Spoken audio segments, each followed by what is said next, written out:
Well, a beautiful night indeed here in downtown Cincinnati, and we welcome you to Great American Ballpark. Reds back on the home front. The first of 3 against the Minnesota Twins, and it's the beginning of a 6-game homestand. Hi again, everybody. Alongside Chris Welsh and Jim Day, I'm Tom Brenneman. Welcome, as always, to Reds baseball. Not many people saw this Twins team coming. They finished dead last 3 of the last 4 years in the American League Central Division, and yet here they are 5 games over 500 in second place behind Kansas City. You know, Tom, and you said it exactly right when you said Twins team, because that's exactly what these guys have shown this year, that baseball is a team sport. There aren't any big names on this ball club that are taking the headlines day in and day out. They're putting it together because they're getting efforts from everybody in their on their roster and in their lineup. I mean, and really it revolves around starting pitching as far as I'm concerned. That very bottom stat that you see right there, they're 3rd in the AL there. They don't walk anybody. Their starters are 2nd or 3rd in the league in wins. So they keep their team in the ball game within striking distance, and that American League Central Division is still in striking distance for this Twins team. Well, let's talk about tonight's pitching matchup. It begins for the Reds with the right-hander Mike Leake. His last couple times out, he has been mighty impressive. It has been a tale of 3 seasons for Mike Leake, really. You start off, he was outstanding in the month of April, his first 5 starts, though. Then he had a couple of bumps in a row where he really didn't pitch all that well. He got hit around a little bit. He didn't go deep into the ball games. His last 2 times out, though, he has been lights out. Throwing the ball where he wants to, back to being aggressive, not so much falling in love with that cutter anymore. He's using his sinking fastball, and it's been a very good formula for him. And for Mike Pelfrey, he is healthy again, and he's pitching mighty good baseball. Well, if you like big, tall, right-handed pitchers, you'll like Mike Pelfrey. Former New York Met is going to make his 15th start. Those numbers of 5 and 4, very deceiving. He could have a lot more wins than that. The Twins simply don't score very many runs for him. Fastball, splitter. That's pretty much the repertoire the Reds are going to see tonight. All right, when we come back, Jim Day down on the field talks about some of the players going head-to-head tonight. Guys having real good seasons. You're watching Reds baseball on Fox Sports Ohio.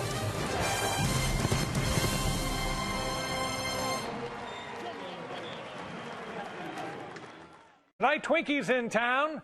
Early on, first pitch until about the 4th or 5th inning. Chance of a spotty thunderstorm across the area. Anywhere where these things do occur, they could be on the heavy side, but we hope they avoid the ballpark. They'll be very random in nature. 75 to start, down to 70 degrees, and mostly cloudy skies by the time you're headed for home. Looks like a dry start tomorrow morning. And remember, I'm a write-in candidate for the All-Star game with a swing like this. Woo! Enjoy the game, everybody, on Fox Sports Ohio. Tim, thank you. I'm Jim Day. Reds back to interleague play. We don't see the Minnesota Twins very often, but I can tell you there'll be some stars on the field and guys that love to hog the bases. Let's check out our IGS Bringing the Energy, and you will see career on-base percentage. Joey Votto leading all active players in that category at a .416 clip. Pujols, Cabrera, and then Joe Mauer, who will be on the field for the Twins tonight at .397 on-base percentage, just ahead of Prince Fielder. Also keep your eye on Brian Dozier. This guy gets on base with a lot of frequency. In fact, extra base hits. He's got 41 extra base hits, including 19 in his last 32 games. That's the most in the American League and tied for 3rd in all of Major League Baseball. In the other dugout, is Todd Frazier, and he not only leads the National League, he leads all of Major League Baseball with 47 extra base hits. Also leads the National League in total bases and tied for 1st in runs scored. Todd Frazier having an all-star-like season, and he hopes it continues in this series because the Reds looking for a rebound. As I said, back to interleague play.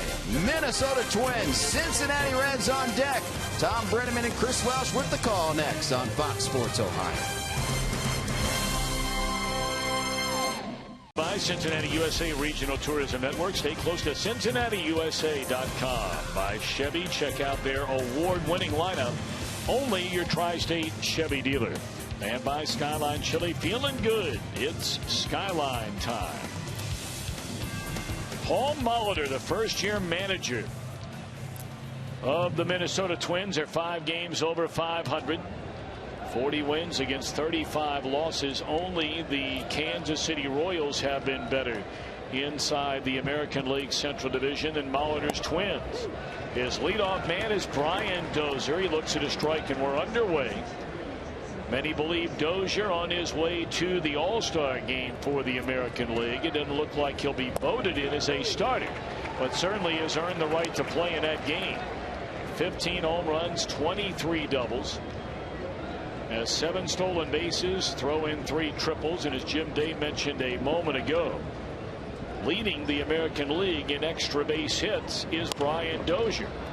But he'll be taken care of on 3 pitches by a leak to begin game 1 of this series. We look at Minnesota's starting lineup. Joe Mauer coming up, longtime catcher, now their first baseman.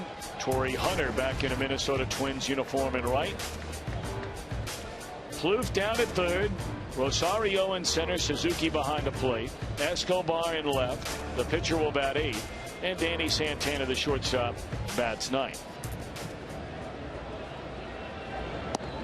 Mauer, a 3-time American League batting champion. But all of a sudden, after winning an American League Most Valuable Player award, hit 28 home runs in 1 season. They moved into the brand new ballpark, and he's not been the same hitter ever since. Nearly lost that one in the sun to Billy Hamilton, but he stayed with it to make the play. I think Paul Molitor are going to take a look at this one. Mauer is still standing at first base. Billy caught it. There's no doubt about it, and I don't think there's any might have lost it in the sun. I think he definitely lost it in the sun and just kind of threw his glove out there where he thought that ball was going to go at last sighting. That's a great effort. They moved Billy Hamilton around right before that at bat by Mauer. You want to play him to hit the ball in left field? Well, this is taking far too long for the folks on the Minnesota side to take a look, and now they're convinced Hamilton caught the ball.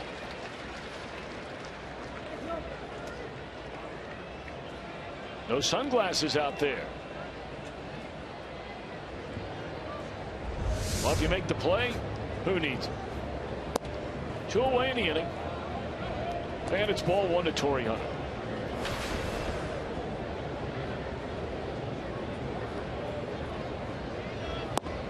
I'm surprised that neither. I don't know about Marlon Byrd. I can't really tell from where I'm sitting whether he's got sunglasses or not. But we know this is a very tough left and center field this time of day when the sun is out. No problem on ground balls, though. 8-pitch opening inning for Mike Leake. Side retired in order. Reds are coming out when we return. Shining brightly here in downtown Cincinnati at nearly 7:15 Eastern Standard Time. Brian Price's starting lineup presented by Meyer. Billy Hamilton's back in that leadoff spot. And look who's playing second base, Ivan De Jesus Jr. Our main man, Jim Day, will have more on Brandon Phillips in a short while. Joey Votto, Todd Frazier, Jay Bruce, Marlon Byrd. A latter third of Tucker Barnhart, Suarez, and Leake bats 9th. Mike Pelfrey makes his 15th start, having a real good year, as those numbers would indicate.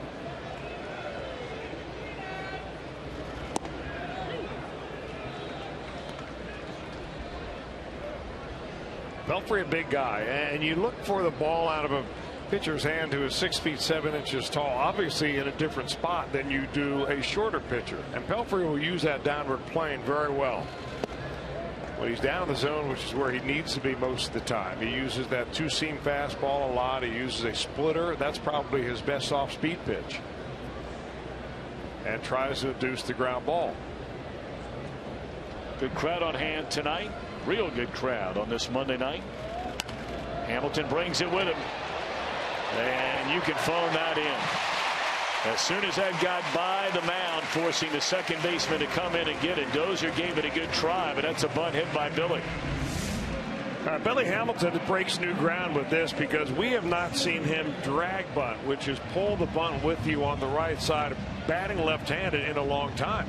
He'll do that against left-handed pitchers, but from the right-handed batter's box. And you're right, Tom. You know, you can bunt it hard. You can make the second baseman field the ball. And that's exactly what he did, and there's not too many guys in baseball that can outrun that play, but Billy can. 6th bunt hit of the season for Billy Hamilton, and that's really 6 in about the last 4 weeks or so. He didn't have one, you may remember, for a long time. Now, what about the running game against Pelfrey? It's a great weapon. Of course, against Pelfrey, the running game is also a good weapon. This year, 5 up as far as opponents' stolen bases, only 1 thrown out. I think you're going to run on this combination because Pelfrey long, deliberate to the plate, and Suzuki behind the plate, maybe not the best arm in the American League.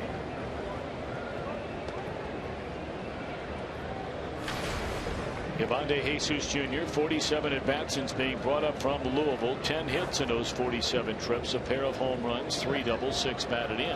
So here are some of the things that you consider if you're Brian Price. Do you bunt him over now, or do you try to let Billy steal and then bunt him over, or get him over with a ground ball to the right side? Well, the bleeder down the right field line, and that is a fair ball.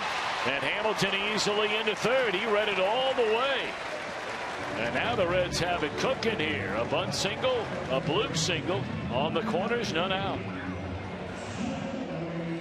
I believe that Billy Hamilton made better contact on his bunt than DeJesus makes with this, but who cares? That's a base hit. Looks like a line drive in my scorebook, and the Reds go 1st and 3rd here with nobody out in the 1st inning.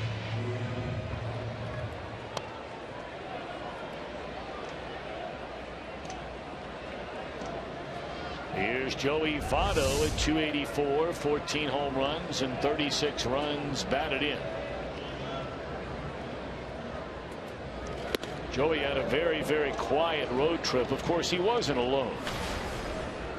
But only 4 hits in 25 trips. He did not knock in a single run through Pittsburgh and New York. Of course, the Reds didn't score very many in the Big Apple. That is a very talented, young New York Mets starting rotation. 2-0 on Votto. I know you were very impressed with that young man in his major league debut yesterday. What a day. I think the entire baseball world was not just impressed, but overwhelmed. I mean, he on the mound was dominant, and at the plate, 3 hits, 4 runs batted in his major league debut. All downhill from here. I'm not sure he can get a whole lot better. 2-0 on Joey Votto, and there's a strike. Well, they must have known something because they gave him number 32. And usually that particular number is reserved for only the finest of left-handed pitchers. Guys like Steve Carlton, Sandy Koufax, John Malak, Tom Browning. 2-1 the count on Votto. And that's a fastball in the inside corner up under his hands. Now the Twins are a team a lot like the Pirates, where they will put exaggerated shifts on batters. Now with runners on the corners here, we're not going to see as much of it. We'll see through this series with a guy like Votto at the plate, especially when they get to 2 strikes in an at bat. They start moving all kinds of guys around. In fact, Paul Molitor, read an article about him at he was very impressed the way Clint Hurdle's team went about their business in that regard. 2-2 on Votto.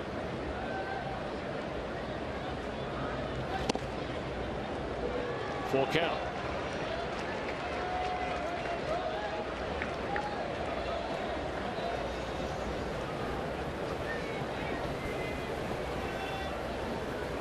Minnesota kicking off a 10-game road trip. This is the second city on it. They lost 2 of 3 to the Brewers over the weekend after a very impressive homestand with series wins over the Cubs and taking 2 of 3 from the White Sox. Runner goes first to second. It swung on and fouled out of play.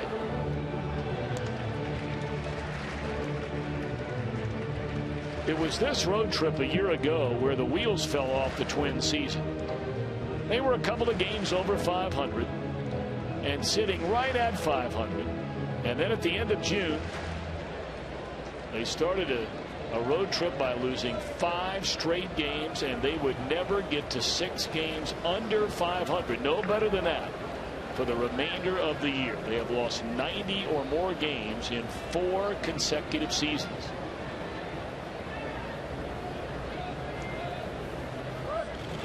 There's ball 4, and they're loaded with nobody out for Todd Frazier.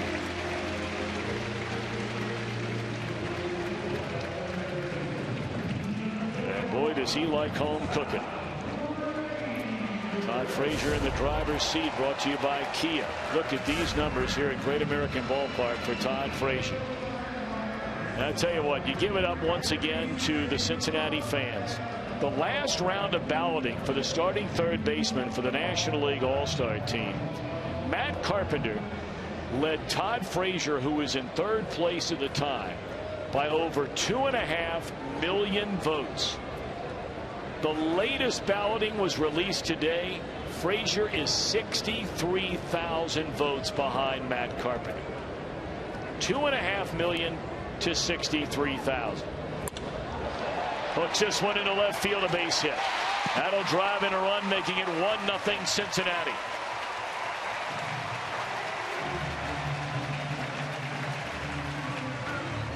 Frazier coming out swinging. Got to figure that he would, given the fact that he had bases loaded, nobody out. Mike Pelfrey has nowhere to put him.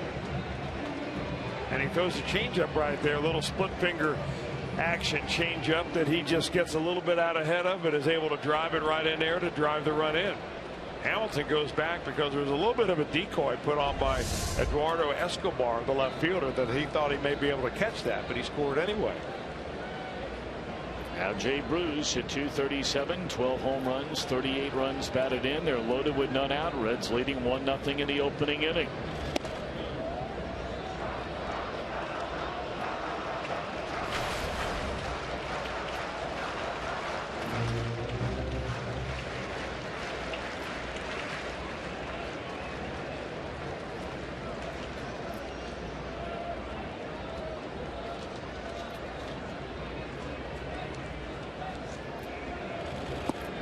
We were talking with Bert Blyleven before the game.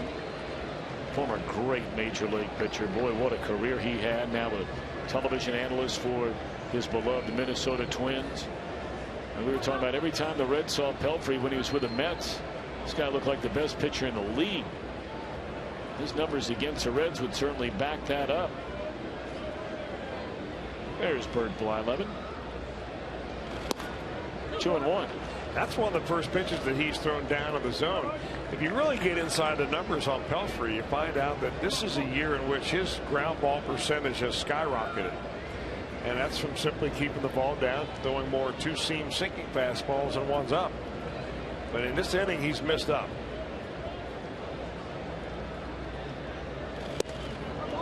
To a fastball right by Bruce, up and away that time. 2 balls, 2 strikes. Still not an easy time of day to see the baseball coming out of a pitcher's hand. Very bright on the background here. The batter's eye is black. They've got shades covering the glass, but nonetheless, it's not an easy time of day.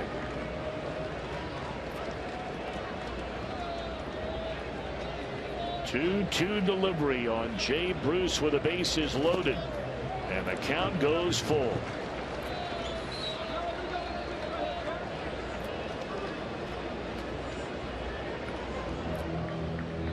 Reds already with a run home. De Jesus now stands at third. Votto drew a walk in the inning. He's at second base. Frazier knocked in the game's first run at first. And Jay Bruce barrels down the barrel at a 3-2 count.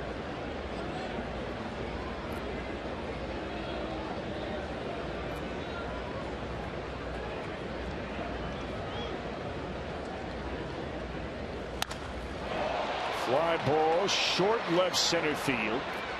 This will bring in De Jesus from third base. Sac fly by Bruce, and the Reds lead 2-0.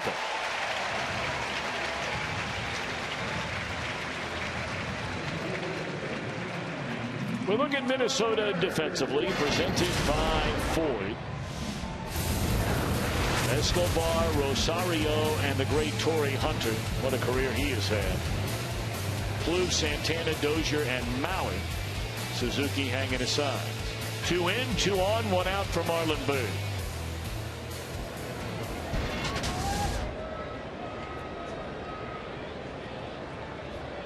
Byrd on the just completed road trip. 7 hits, 25 at bats, hit a home run against one of his former teams, the Pirates, on that trip. Strike 1. That last road trip started in fine form for the Reds. They won 2 out of 3 in Pittsburgh. And then despite getting outstanding pitching all 3 days in New York, they just didn't hit. And were swept by the Mets. Should be out number 2, and it is. Auto tagging. Look at the throw. It is slightly offline. Well, that's plenty of arm out there by Rosario. 2 away in the inning.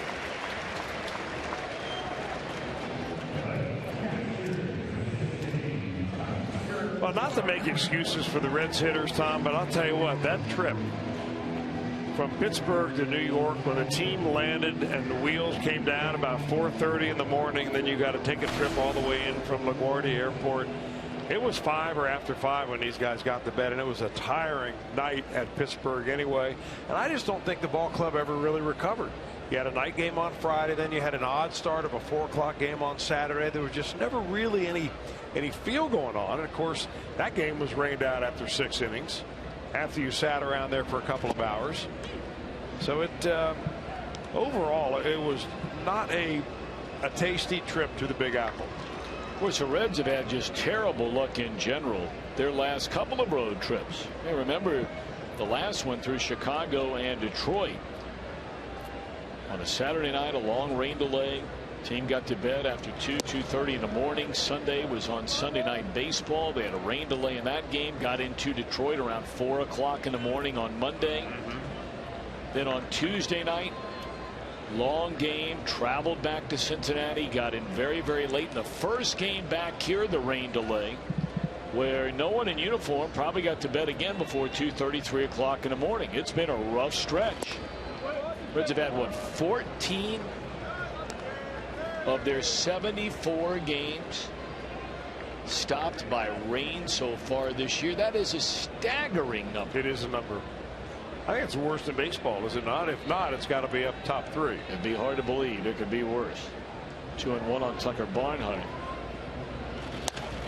And a base hit. What a beautiful piece of hitting there by Tucker to drive in Votto. 3-0 Reds.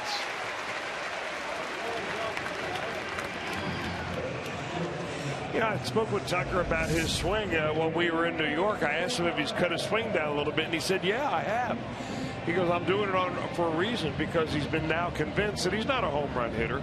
But when you've got a runner at third base with 2 outs, it doesn't take a home run. All it takes is a ball that's a base hit. And he finds a hole on the left side. And he's done that several times here in the last few games in which he's been playing. That's a great swing for a guy like that. Makes him a very pesky out. Now Suarez. Suarez has not been bad with the bat, and he's made some good solid plays on defense, but he all of a sudden, that last road trip, he had a lot of problems in the field committing errors. 6 of them already for Suarez, playing regularly since the injury to Kozak. 1 ball and 1 strike.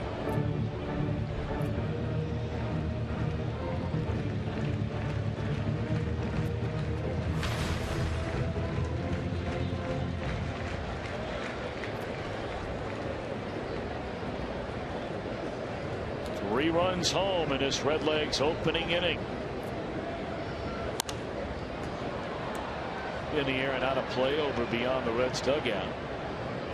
And Pelfrey ahead at 1 ball and 2 strikes. Suarez, the 8th Red to bat here in the first inning. Well, you know, getting back to Suarez and that defense, I asked Jay Bell about him too. I said, do you see anything that he's doing consistently wrong that would lend himself to that? He said, you know, no. Everybody makes errors. In fact, I was the first one to go out to Eugenio Suarez and say, you know, in another 400 errors and you have me tied. Because if you play long enough, you're going to make a lot of errors. A little exaggeration on the part of Jay Bell.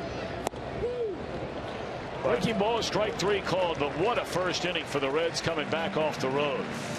3 runs and a 3-0 lead at the end of 1. Addy, as the Twins get set to bat here in the top of the 2nd. Barnhart behind the plate. Frazier, Suarez, DeJesus Jr. at second base for Phillips today. Joey Votto at first. Bird, Hamilton, and Bruce around the outfield. You guys were talking about Eugenio Suarez and the tough defensive road trip that he had. And you talked about Jay Bell, you know, not one to talk publicly too much about footwork. You don't want to people misconstrue things, but this is earlier today, 3:15 today. He was out early, not only working with Jay Bell on his footwork, but Freddie Benavides, the infield instructor at the major league level for Cincinnati. They were certainly working on fundamentals. They know that this kid has it in him. As you said, he's made some solid defensive plays. It is literally the routine plays that he needs to work on his footwork on, and they were working on that today. So work in progress, but they see great things in the future with this kid. All right, Jim Day, I want to come back to you here in a minute because I had promised the Reds fans, and they've certainly come to know by now, if there's anything going on with the Reds, you're the man to come to, especially as it pertains to Brandon Phillips. And certainly I talk about it all the time. I know you don't like me doing it, but I do, about how close you and Brandon have become through the years. And what is the very latest on his injury situation? Can you fill us in? Well, unfortunately, he re-aggravated, easy for me to say, that left thumb injury on a swing and miss in yesterday's game. And then later in the game, he injured his right hand when Granderson was trying to go back into second base on a tag, and that was the one that got him out of the game, and that is the one that is hurting him more, actually, as this one's sent down into the left field corner. That's the one that is keeping him out of tonight's game. Brian Price said before the game that they were going to hopefully go through BP and have him take some infield, and after that reevaluate. But I got to tell you, I'm not sure I saw Phillips on the field even taking batting practice or infield today. Asked Brian Price if it's a disabled list type situation. He didn't believe at the time it was. So again, day to day, but he's banged up not only with that left hand, but now the right one. All right, Jim Day, as promised, delivers the goods, and he'll keep you up to date. Probably get an update after the game with Brandon. Jam shot, base hit into right field off the bat of Eddie Rosario. And the Reds, after scoring 3 times in the bottom of the first inning, are facing a little bit of a problem here to begin this second. They're on the corners with nobody out.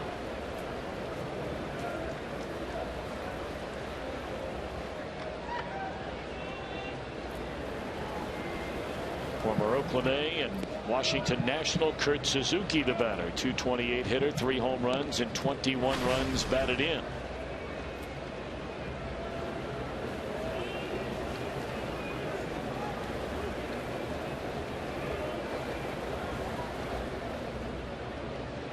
Plouffe the runner at third, Rosario at first, none out.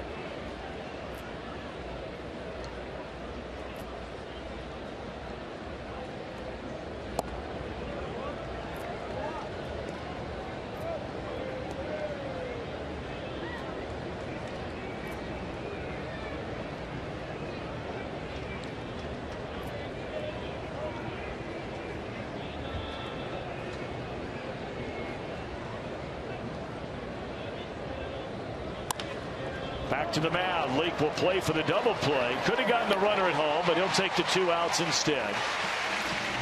And it's a 3-1 ball game, but the base is empty. 2 outs in the inning. Well, the logical thing to do, and the thing that you're taught to do early in the ball game, is you go ahead and take the outs. And he got himself into a first and third situation. His defense right there gets him out of that, and with the run scoring. You know, you still have the opportunity. If you get that runner at the plate, now you still have 2 runners on base, and somebody comes up and pops one out of here, and you got a tie ball game. So here you start really with a clean slate, 1 run in and 2 out, and that's usually the best trade-off. No RBI for Suzuki, and now it is Eduardo Escobar. He almost threw that ball away, though, at second base. That was a nice grab by DeJesus. Kind of get that ball off balance and still complete the double play.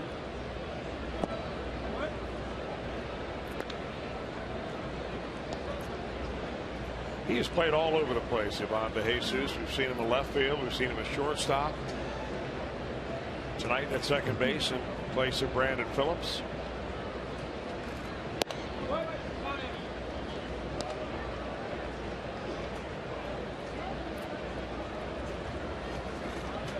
Three and one on Escobar. Originally came up with the White Sox. He spent the last 4 years with Minnesota, and Here's a 2-out walk. A reminder, coming up later, we'll have our Miller Time moment brought to you by Miller Lite. 4 batters in the inning, 3 of them have reached base safely. But to have the double play ball, 1 on, 2 outs for the pitcher Pelfrey.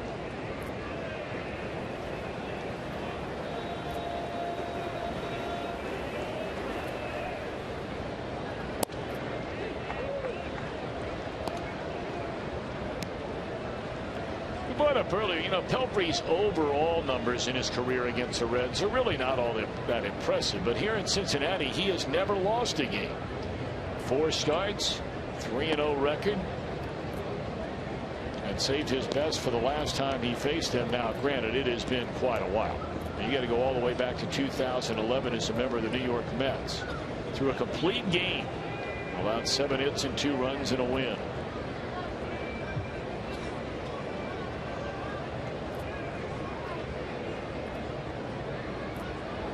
Well, maybe he likes playing near his birthplace. After all, Pelfrey was born right up in Dayton on the Air Force Base, right? Patterson Air Force Base. Ended up growing up in Wichita, where he went to Wichita State University and drafted by the Mets out of there. That is some kind of place up there, that Wright Pat Museum, if you've never had a chance to go. Very much recommended, especially taking the youngsters, but even for the adults. Twins get a run after an inning and a half. Reds have a 3-1 lead. Certainly these Twins, one of the surprise teams in 2015. It's interesting to note, since 2011, only the Houston Astros have fewer wins than the Minnesota Twins. So that further emphasizes 2 real surprise clubs.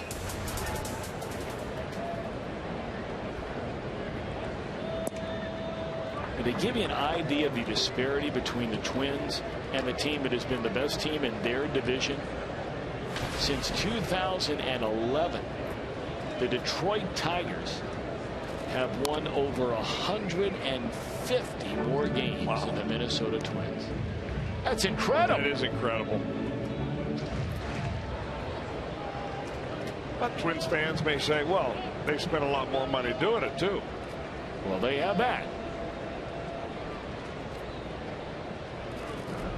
There was a while there when people thought that they would try to adopt the Twins model, their style for winning, because there was a run there between, say, 2002 and 2009 that they were in the playoffs about 5 or 6 times. Fair ball, nice play. 1 away. In fact, if you go back to really, I guess it's the one that I remember, the postseason that I remember the most, is when they won the World Series. They beat the Braves in 7 games. Jack Morris pitched a 10-inning complete game in Game 7 to beat John Smoltz and the Braves 1-0. But fast forward now to the 2000s.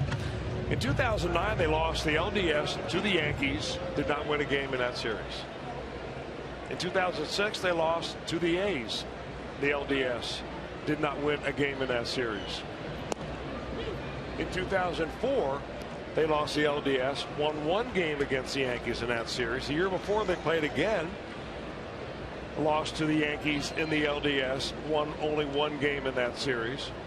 And in 2002, they finally got to the championship series in the American League, and they lost to Anaheim and won only 1 game in that series. Yep, lost in 5. Those were the days of Johan Santana anchoring the Minnesota Twins rotation.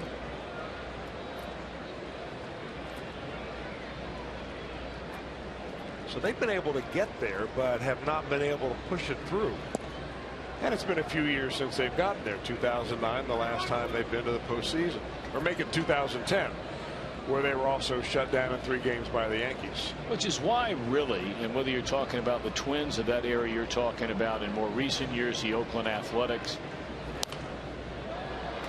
it is why baseball can be very proud of the fact that with the parity that's been created, there have been a number of franchises that have reached the playoffs that are in the mid-market to small market. The small market franchise has not broken through to win the whole thing.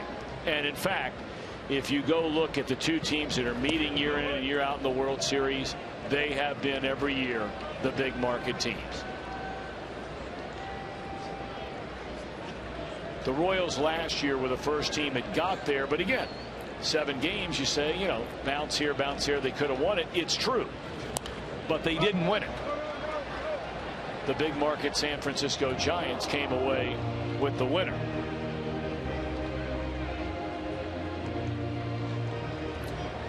I don't think anybody looks at the St. Louis Cardinals as a small market franchise. They might be a small television market. They are not a small market franchise. Well, they're playing like a large market team for a long time.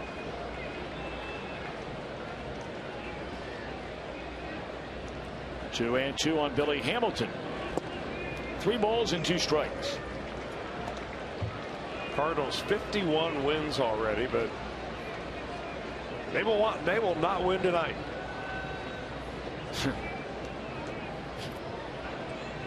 Because they're all sitting at home. That's might be the reason. Good at bat there by Billy Hamilton. He draws a 1-out walk. In fact, the Cardinals, they just blew the doors off the Cubs over the weekend. I mean, the Cubs came in there playing good baseball. They were sort of on the upswing again. And, man, they ran into the Cardinals. And, you know, for those of us that haven't seen the Cardinals in a while, I watched about, I don't know, 2 or 3 innings of one of their games over the weekend. I couldn't believe the guys in their lineup with so many injuries.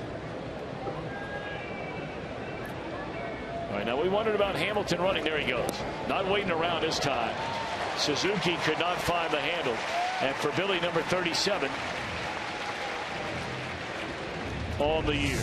Well, he didn't wait very long, obviously, and that wasn't all that bad of a pitch to go on. It just Suzuki couldn't get the ball in and out of his glove. I don't think you're going to get Hamilton anyway. Now they better keep somebody close to second base to hold him there. And they are. There he goes. Throw down by Suzuki. This time he got him. No, the ball squirted loose. Boy, it was there in plenty of time. Billy making contact with the glove of Trevor Plouffe, and the ball came squirting right out of there. Well, Plouffe is nursing his left hand right now, and looks like Billy slides right into the back of the hand, and you see the ball bounce out.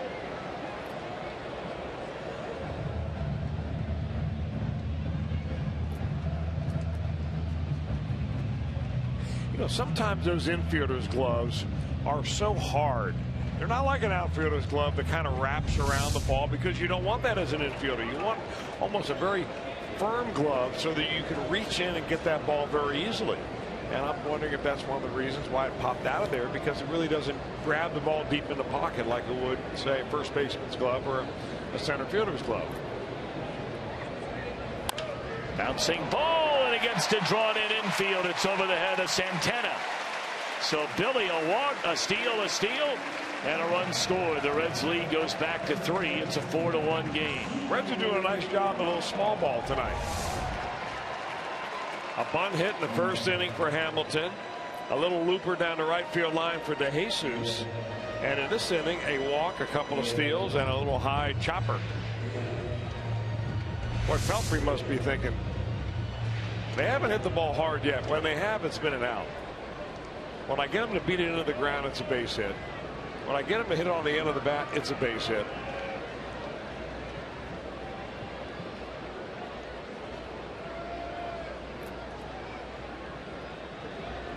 But the problem is I can tell you as a pitcher that you know that there are a certain number of line drives that are going to be hit every night. And you really haven't seen any damaging line drives yet. And you're wondering, are they yet to come and when? Well, for the Reds, they're thinking, why not start that right here and right now with Joey Votto. He walked and scored one of the 3 runs in the first inning, and the Reds have added another here in the second.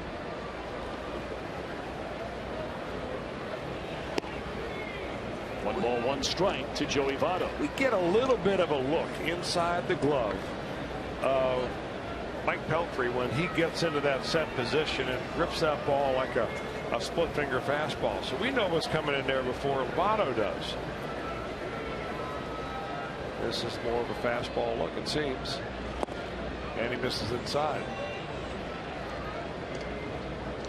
You know what happens when you start getting nickeled and dimed out there as a pitcher? You think, I've got to make even better than good pitches. I've got to make perfect pitches because they're getting base hits off pretty good pitches.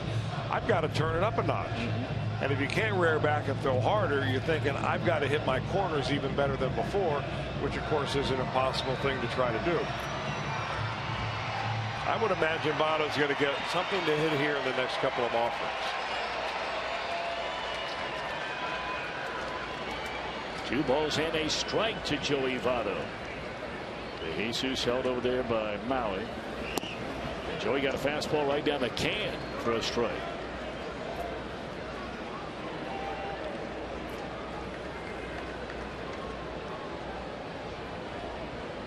And here comes that big shift. We wondered earlier with Votto if they got to 2 strikes. And the third baseman, sure enough, goes and plugs that hole between the second baseman and the shortstop. Right up the middle. Full count. This is something that Molitor, their first-year manager, is a huge believer in. And had to sell some of his players on this very early in the year. And his pitchers. There's ball 4 to Votto. Well, the old adage about you can't defend the walk. 2 of them in the inning. 3 in the game now for Pelfrey. And that has not been the MO for this Minnesota pitching staff. The fewest walks in the American League. Yeah, they give up the second most number of hits, but they give the fewest walks. And I think almost any manager would rather have it the way the Twins are doing it, because you can, as you said earlier, defend against a hit but never a walk. Frazier knocked in his 54th run of the season. It came in the first inning. Oh, he was looking for 3 of them with 1 swing there, just a fraction late.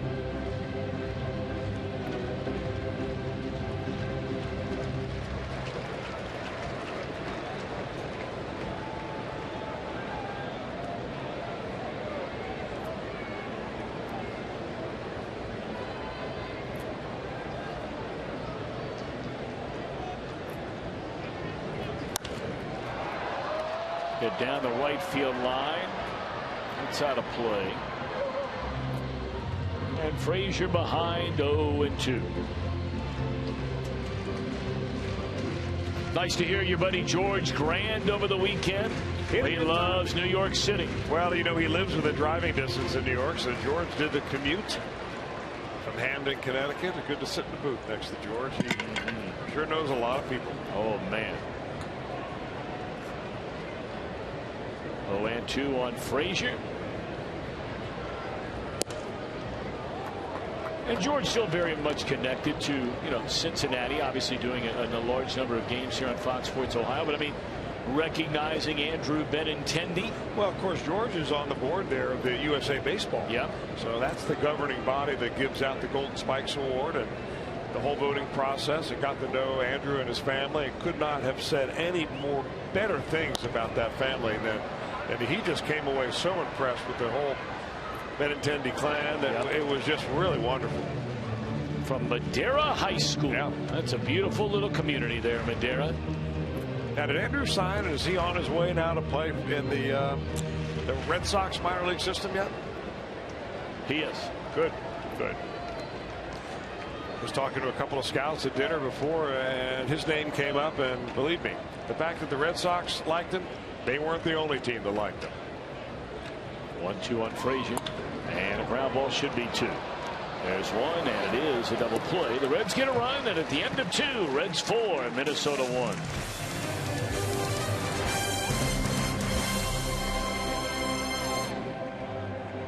1. On demand and True HD on over 400 mobile and connected devices with MLB.TV Premium. Every night on every device. Blackout and other restrictions do apply. Visit MLB.TV for details. Reds 4, Minnesota 1. Danny Santana to lead things off here in the Minnesota third against Mike Leake. Santana, one of 2 switch hitters the Twins have in their lineup. He's a young man that had a terrific year last year. Played full-time as a rookie. Batted nearly .320. Batted right at .319. Had 7 home runs and 40 driven in. And this year, the offense is still AWOL. Well, they've had a couple of young guys, 24-year-old players, they were really counting on to make an impact through this entire year. Kenny Vargas, an outfielder, along with Danny Santana, and both of them with a major league club sent back down to the minor leagues, and Santana just brought up 3 days ago. And that's what Chris is talking about. He played 101 games last year. And they were really excited about what 2015 may bring. And unfortunately for them, they've seen a lot of that.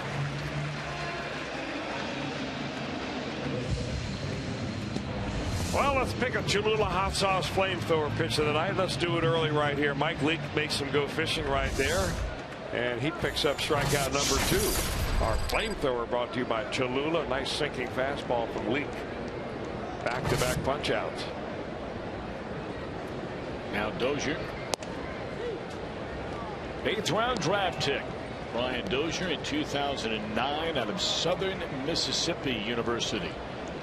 Grew up in a little town of barely over 3,000. You think his parents at any point had any temptation to maybe nickname him Bull?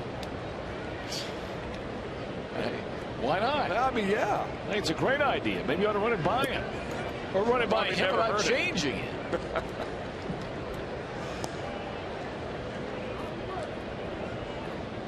Comes from a very, very religious family, and he makes no bones about his faith, does Dozier. Well, he's a tough kid now. You may remember, some of you may remember, when he first came to the big leagues, he got hit in the face with a fastball that broke a number of bones in and around the sinus area, and he was back in 10 days. Unbelievable. Well, he's really the guy that this offense revolves around. Having a great year. In fact, as good as his year has been, it's even been better in the last week. That's the month of June there, but he's .345 in the month of, or in the last week, and that's a pretty good pitch right there by Leake to retire him. So he's 0 for 2. And that's 3 in a row. That's a cutter. That's a cut fastball that's used perfectly by Mike Leake to throw it at the hitter essentially and have that ball break out over the plate. You think it's going to hit you one moment, next thing you know, you're being rung up.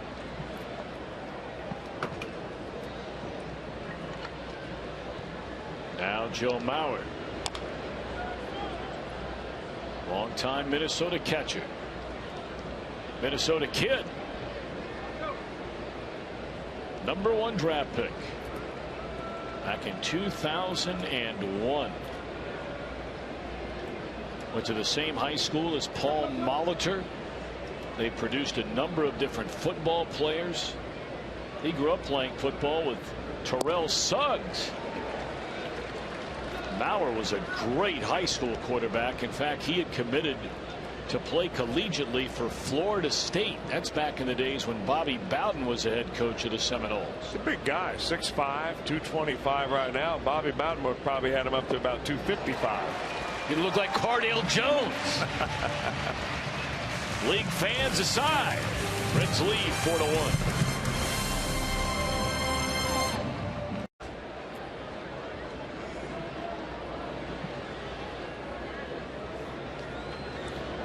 Jay Bruce, first pitch swinging. Reds leading 4-1. They bat in the last of the third inning. 3 in the first, 1 in the second. Minnesota scored its only run off Mike Leake in the second inning.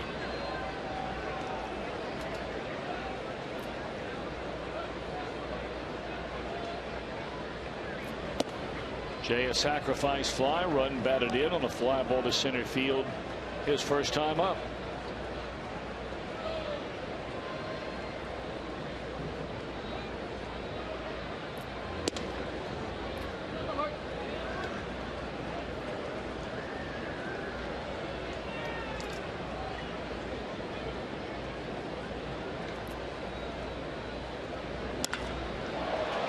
Ball smoked down the right field line. Bruce on his way to second. Throw coming in by Torrey Hunter, not going to be in time, and a double to start the Reds' third by Jay Bruce.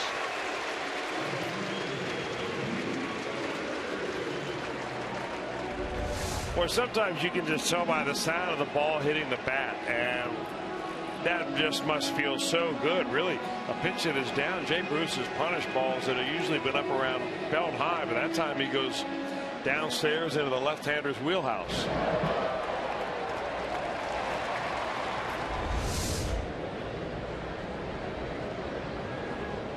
Marlon Byrd flied out to center field, his only time up tonight, and now a bleeder into center field. It's going to fall in. Bruce will be held at third base. So everything going the Reds' way so far here tonight. They've been dinking and dunking Pelfrey to death.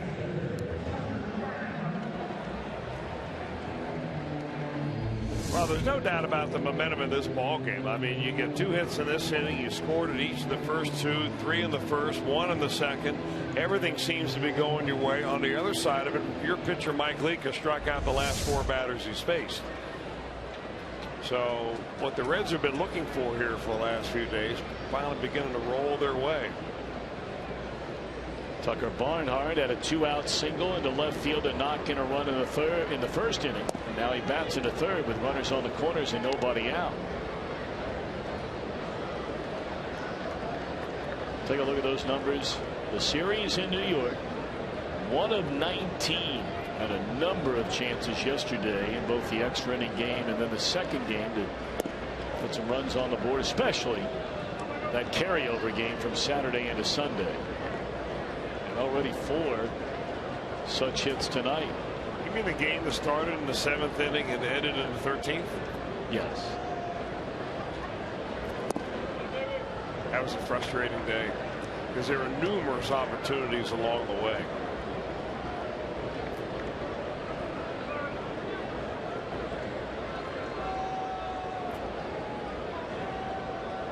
Two balls and a strike.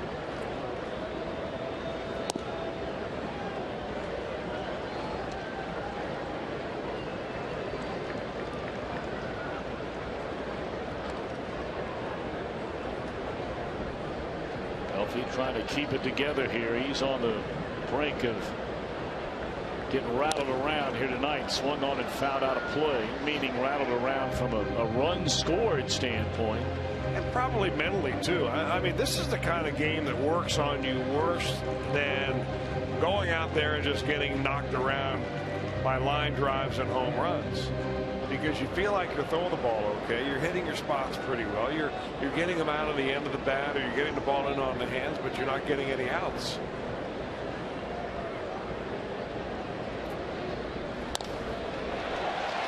And Tucker Barnhart's done it for a second time tonight.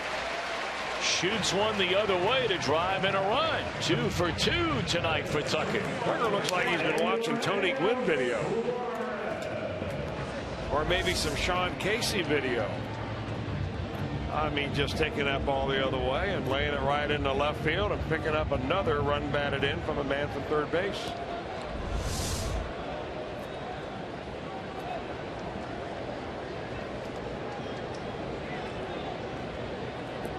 Neil Allen will come out and visit his pitcher Pelfrey on the mound. We told you before the game how good this Minnesota starting pitching has been so far this year, and certainly no one saw that coming. Not the 3rd best ERA among all pitching staffs in the American League.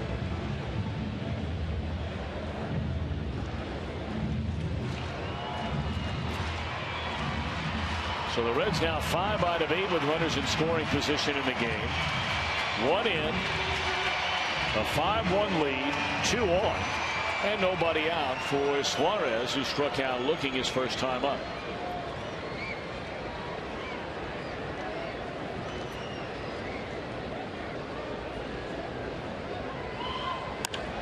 And that's into left center field. Will bring in another run, maybe 2. On his way to third is Barnhart. They're going to wave him around, and he will score. 2-run double by Suarez.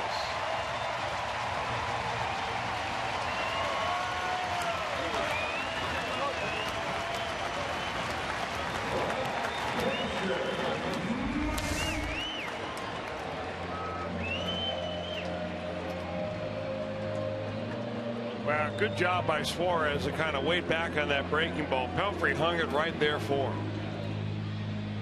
And this has turned into a good old-fashioned feel-good game for the Reds. And that's going to do it for Pelfrey. Paul Molitor springs from the dugout. Pelfrey 2+ innings, came in with an ERA at 3.06 in his 14 starts on the year. And the Reds touch him up for 9 hits. So far 7 earned runs. He walks 3 and strikes out a batter. And this will be our Skyline Chili call to the bullpen.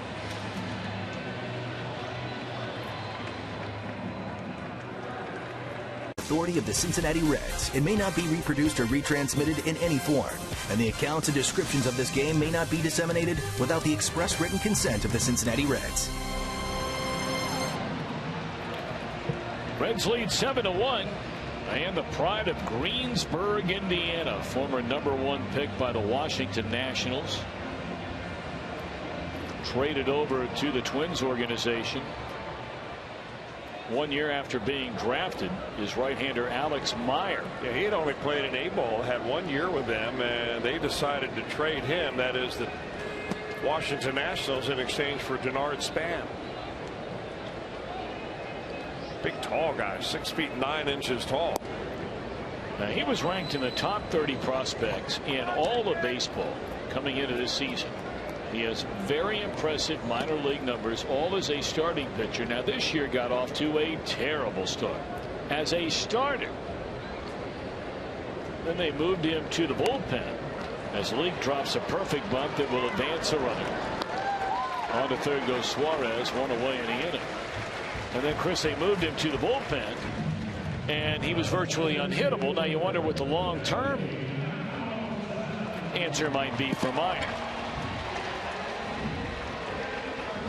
That's a good question. I don't know. I haven't seen him pitch enough to know, but I would imagine that they would probably like, if he's got a good arm, and they say he does, that they would probably rather use him as a starter. You'll get more value out of the number of innings that he'll pitch and so on, if he can handle that, and if he has the secondary pitches. Still a young guy, only 25 years old. Been a good night for Billy Hamilton, trying to make it even better.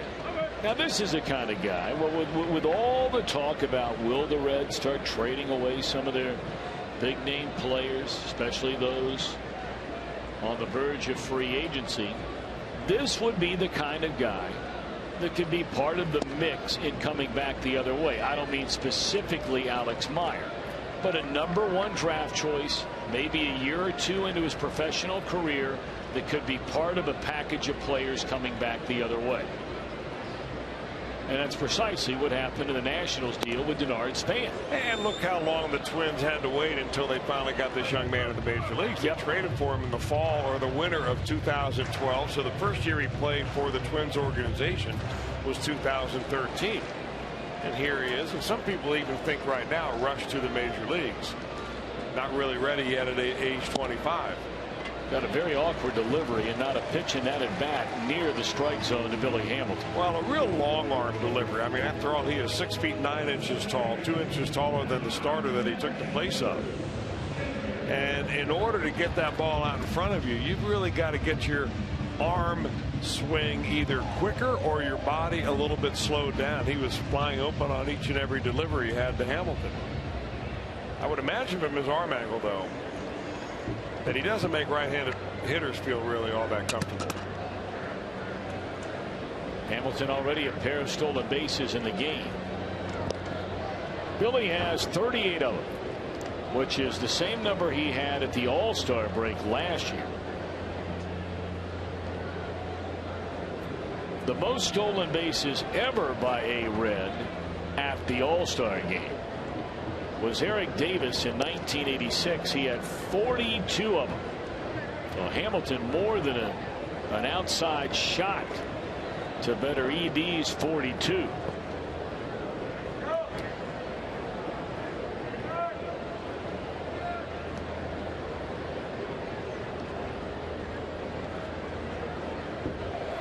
And he's gunning for 39, and he'll get it. 3 for 3 tonight.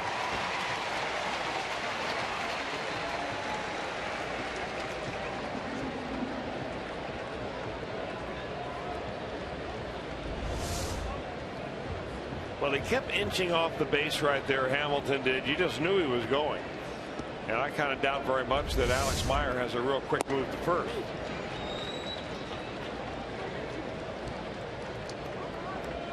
So every time DeJesus has come up, Billy Hamilton has been on base.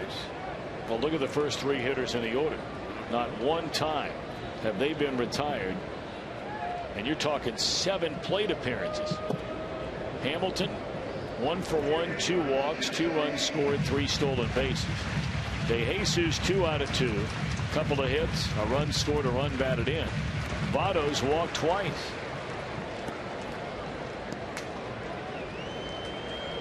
And a run scored.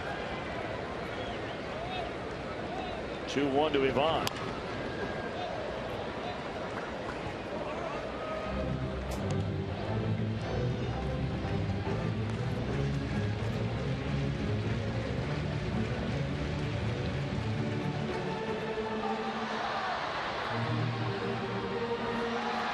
Suarez a 2-run double in his 3-run third.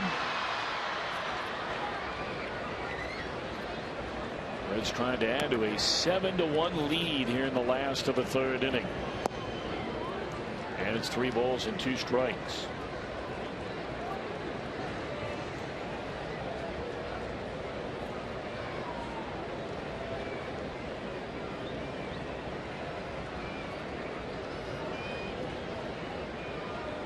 Votto watching this payoff pitch to DeJesus.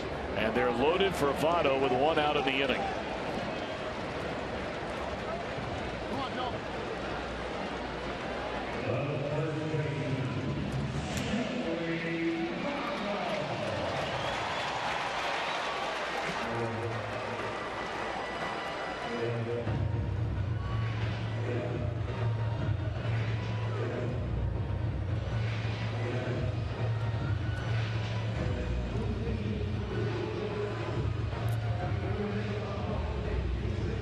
They're just trying to calm this young guy down. A tough situation here. And Suzuki takes a little time out there, maybe just to try to break the momentum of the inning up. But I'm not sure what Alex Meyer might be thinking. Bases loaded. He looks up, and Joey Votto, who I'm sure he saw play while he was attending the University of Kentucky, is in the batter's box.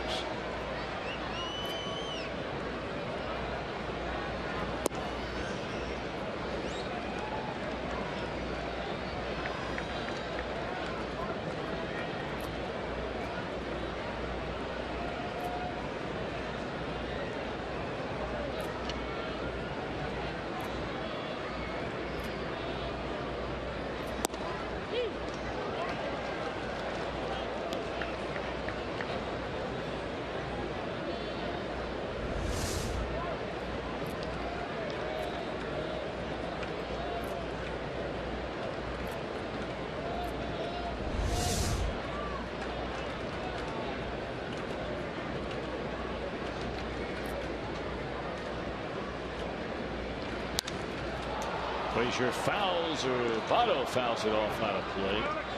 Joey, the 8th Red to bat here in this 3rd inning. They sent 8 to the plate in a 3-run first.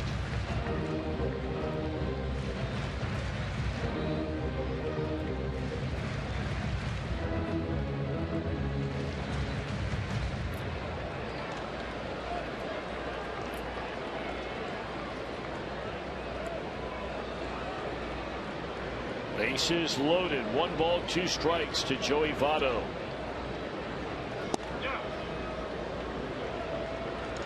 Breaking ball miss the outside corner. That will even the count. Big pitch coming up right here. Well, I would imagine Votto and everybody else in the house here knows this is going to be a fastball. He's got a pretty good arm, Meyer does. 96 is where it's registered.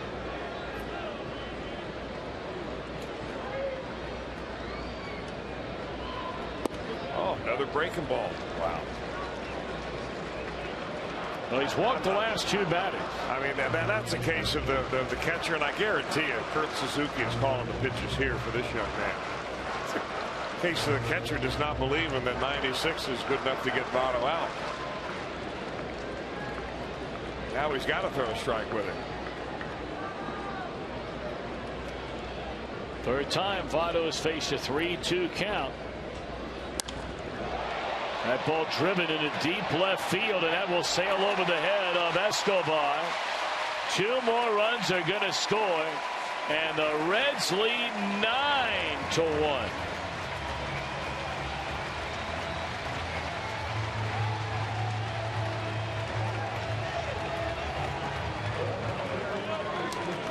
That ball carried a lot farther than I think Eduardo Escobar thought it would. Votto went down to get it, a fastball on a 3-2 count. Everybody's running.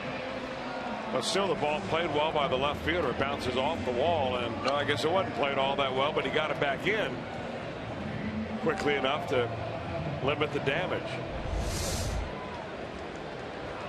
I'm surprised they weren't playing a little bit deeper, just knowing Nevada was at the plate and he was going to get a fastball. That's about the time you start backing up.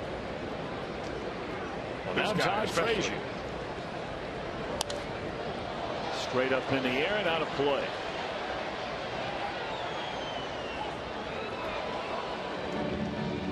Well, because DeJesus could not get the third base on that ball by Votto. Votto get a single on that.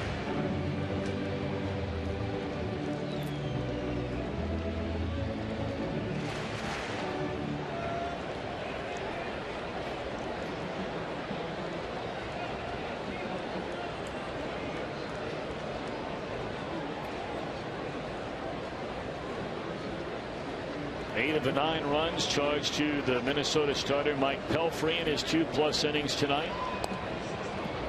Breaking ball hit off the end of the bat, foul. 0-2 on Frazier. Frazier leads the National League in extra base hits. He is just having a monster year. Tied for the league lead in runs scored, second in home runs, third in doubles, fourth in slugging percentage, fifth in runs batted in. Gets 63,000 votes. He trails Matt Carpenter to be the starting third baseman for the National League All-Star team right here in his home ballpark, July the 14th.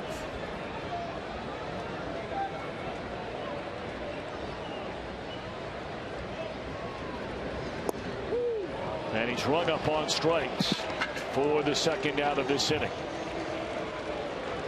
He thinks the bat was taken out of his hand right there. He's still looking back and saying, come on, that ball was low. Our Fox Tracks has it at the lower end of the strike zone. An awkward way, I think, that Suzuki caught that ball, too.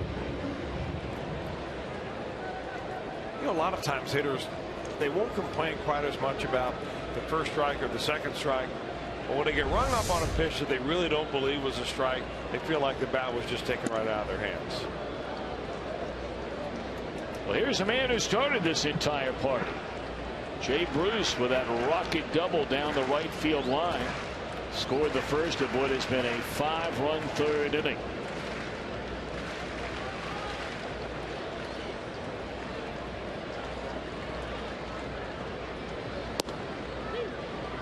Good fastball there in the outside corner at 96. This is only Alex Meyer's second game as a major leaguer.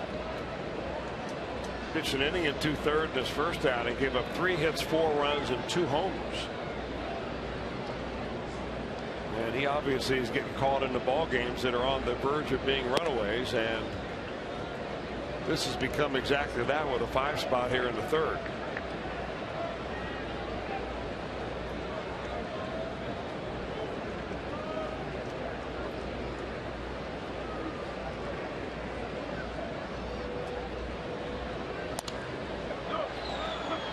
We talk about that All-Star celebration, and part of it is on that All-Star Sunday on July the 12th, where they play the celebrity softball game, and they also play the Futures game. And we've talked about how Ken Griffey Jr. will manage the American team, and Tony Perez will manage Ken Griffey Sr. Tony Perez will manage the world team. Alex Meyer pitched in that Futures game a year ago in his home ballpark. That was at Target Field. And the Reds will have Kyle Waldrop, Yorman Rodriguez, and where am I drawing a blank? They have one more, I thought. The left-handed pitcher, Amir Garrett. Yes, thank you. Thank you. That was a guy you had your eye on in spring training. Big guy that just now has concentrated on baseball. He was a basketball player at St. John's in college. Got a little late start. And his numbers are improving down in the Reds minor leagues. I think he is still pitching in Daytona, if I'm not mistaken. Well, he's having quite a year. Or a big recent run. 3-2 now on Jay Bruce.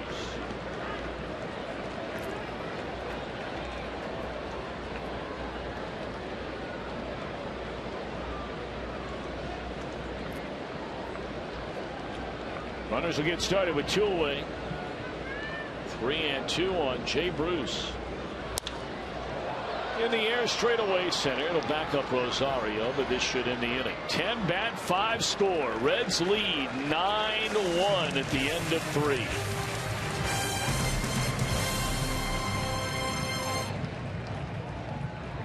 Torrey Hunter, a first-round pick back in 1993.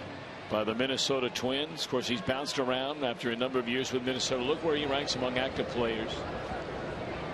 Second most seasons, third most games, fifth most hits. He has had a great career and really has handled himself off the field almost as flawlessly as on the field. Was thrilled when he had a chance to come back to Minnesota on a one-year contract this year. Was very close with their longtime general manager Terry Ryan, and Terry Ryan believes that one day Torrey Hunter could take his job. That one smoked and will roll all the way to the wall in left center field, and Hunter with a double to start the 4th inning. Now, one thing you cannot do even with an 8-run lead is just go out there and pump fastballs. Hunter grounded out the second base his first time. He got that ball down and in and just dropped the head. You know what Hunter has done, according to a number of people who travel with the Twins, is that he's brought a little bit of life to this clubhouse. You know, one of the complaints about the Twins last year was that they were just so blah. They were vanilla. I mean, there was no bad things going on in the clubhouse, but there was just no fun vibe going on. And he brought in a little policy of every night at home after a win, they'd have a little celebration before they open the clubhouse to the press. They have a little disco ball that they put lights on, and they send up some kind of smoke and so on and make it seem like a little dance action, and they celebrate the Twins star of the game, whoever that may be, on, you know, voted on by the players. And they have a little fun every night to do that. And they feel that he has made a difference in that way, that in trying to show these young guys who are, some of these guys are, you know, 23, 24 years old in the major leagues for the first time, and their eyes are bigger than anything else. They don't know how to act, and they don't know how to have fun because they're afraid of stepping out of line. And it takes a veteran to show them, hey, you play your best ball when you're relaxed, and when you're having fun, you're relaxed. That'll fall in a base hit. Bird able to cut it off.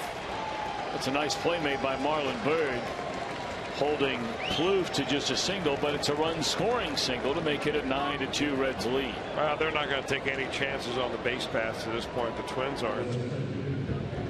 Hunter comes around to score on that end.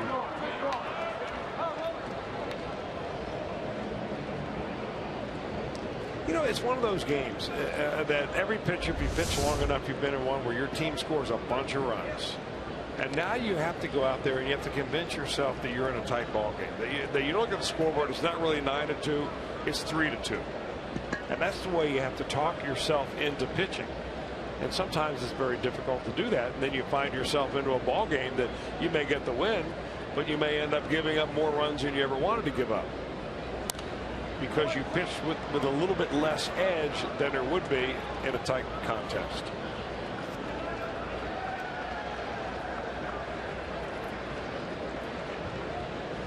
Nine runs already, 10 hits for the Reds, 2 runs, 4 hits for Minnesota. Plouffe at first, nobody out. 0-1 to Rosario. And now 0-2.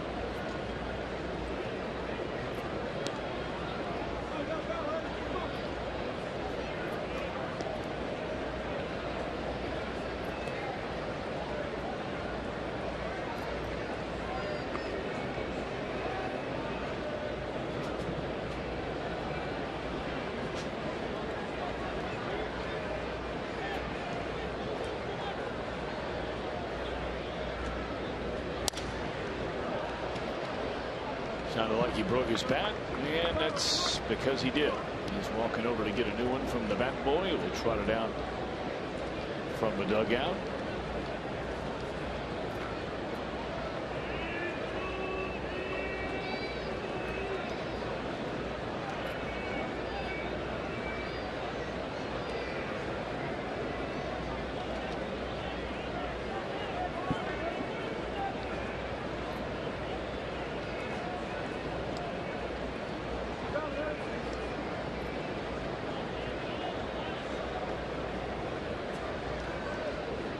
Is now the final team of those in the American League Central Division, and that is the division the Reds play during interleague play this season. They beat Detroit 2 out of 3, and by the way, they've announced a makeup date for that final game against the Tigers, which was rained out. Reds earlier in the year got beat up in Cleveland. They lost 2 of 3 against the White Sox in Chicago, and of course they were swept in a 2-game series against Kansas City. That one skips right by Suarez, and the first 3 have reached on base hits against Leake here in the 4th inning. Well, Mike Leake must be asking himself, last inning didn't I strike out the side, and now we can't get anybody out.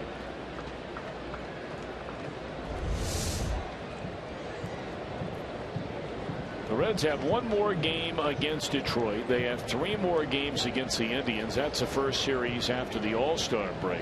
That'll be here. And they have 2 more games left to play against the Kansas City Royals. That will be the 3rd week of August.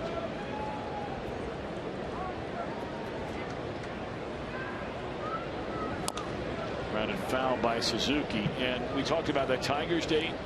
For those of you curious, perhaps you had a ticket for that game, or you're interested in seeing that game. The Reds have a scheduled off day on August the 24th. That is a Monday night. That's in between home series against Arizona and the Dodgers.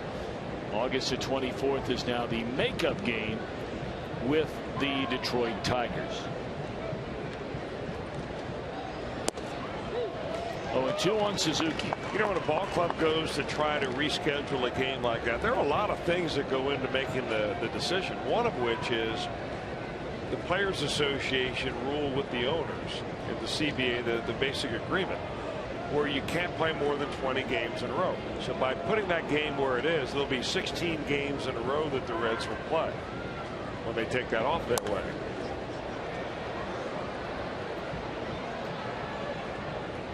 So, I mean, you're getting a whole potpourri now on that homestand. If you're interested in seeing some pretty good baseball, you've got Kansas City for a couple of games. Arizona's having a pretty good year. I think they're another one of those surprise teams in baseball. You get the Tigers for 1 game. So you got Kansas City for 2, Arizona for 4, Detroit for 1, and then the Dodgers come in for a 3-game series.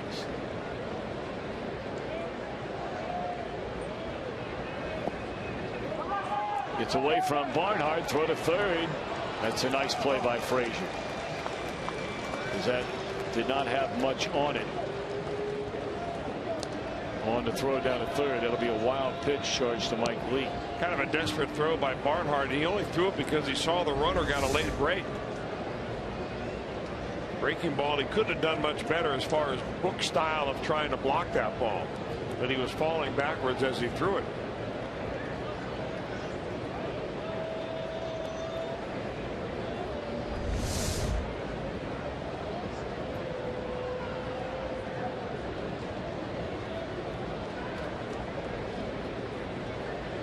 Runners on the corners, nobody out. That's strike 3 to Suzuki.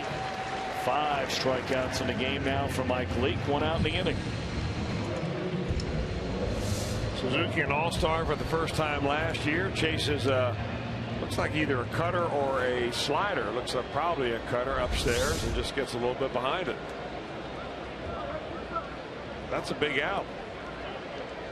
The ground ball double play right here gets Mike Leake right out of the inning. Twins have action in their bullpen. Right-hander J.R. Graham is ready to go, and they have the pitcher spot due up next. They're trailing 9-2. We're only in the 4th inning. Here's Escobar. He walked his first time up.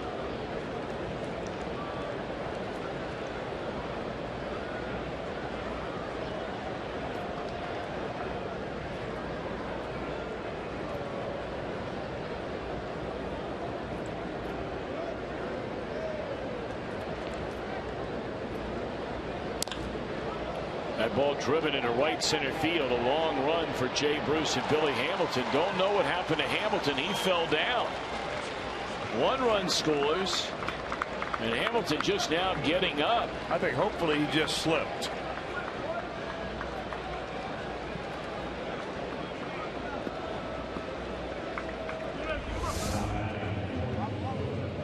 Well, with 1 out, I think that the runner at first base thought that maybe Jay Bruce or somebody was going to get that ball.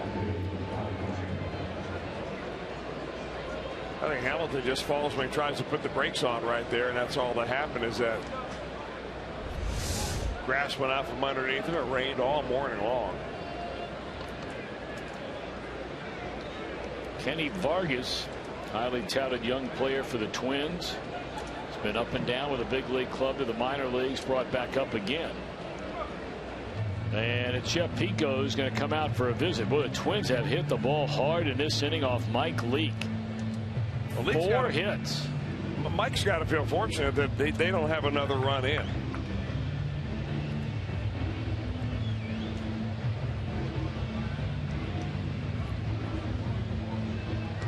Getting down to the order, and the number 8 spot for the Twins is the pitcher spot.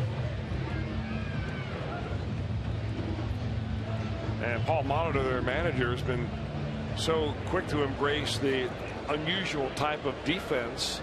You know, the shifting of defense, moving players in the middle of the bat. He's also taken a little bit of a style maybe out of the book of Joe Madden or Brian Price batting the pitcher in the 8 spot. Here's Vargas, 2nd and 3rd, still only 1 out.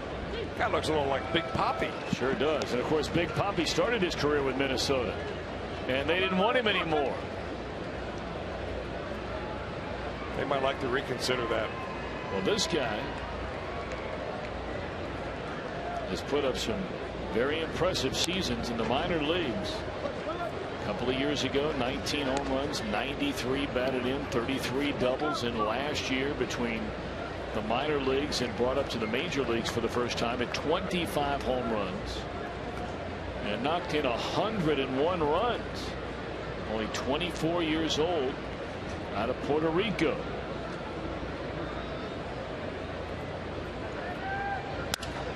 Broken bat pop-up. Yikes. 2 away in the inning. 290-pound man hit that ball. Well, you're tough.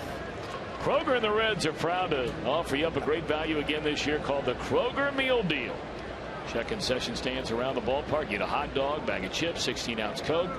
During this homestand, cheese it crunched, all for $9. A Kroger Meal Deal.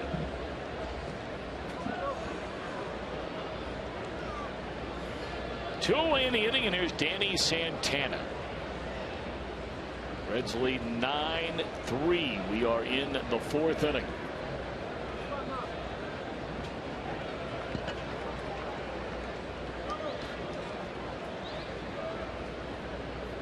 Santana struck out his first time up. Breaking ball to Dandy.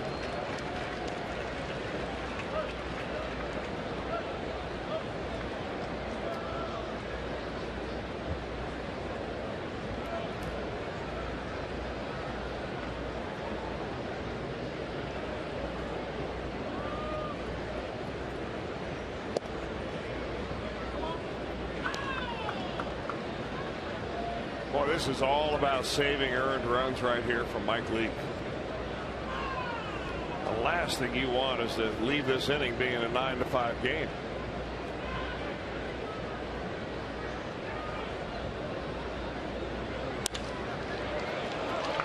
Well, it's a 9-4 game. Here comes the second runner. Throw to the plate. He'll be held. Throw down to second base, and the runner is safe there. So it's 9-4. And I tell you what, Twins are getting back in this thing. Well, that was a pretty good swing right there by Danny Santana. Young man that hit over 300 last year. His batting average dropped about 100 points from last year to this year. But he gets essentially a cookie on the outer third thigh high. Those are good hitting for just about everybody. This is a big at bat in this ball game. Leake was spotted to a 9-1 lead. And all of a sudden you have really the Twins' best all-around player so far this season up to the plate in Dozier. Strike called on the outside corner. Now Mike has had his way with the Minnesota Twins second baseman tonight. 0 for 2, a ground ball to third and a strikeout.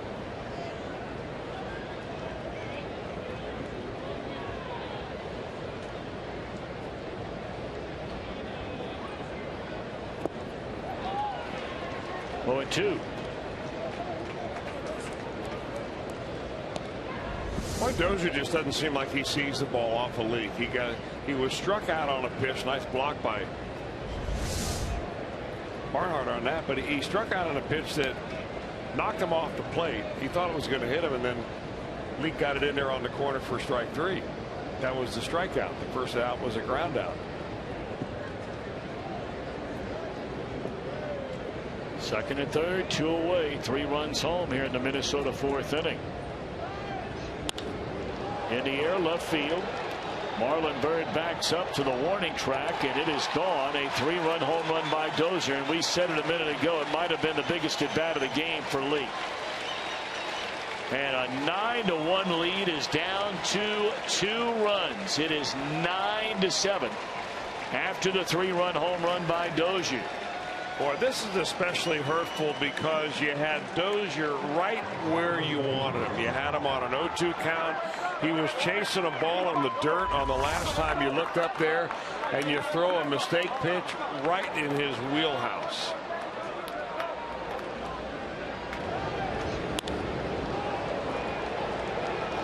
And Dozier saying, I love Great American Ballpark, because that ball is caught in front of the warning track in Minnesota.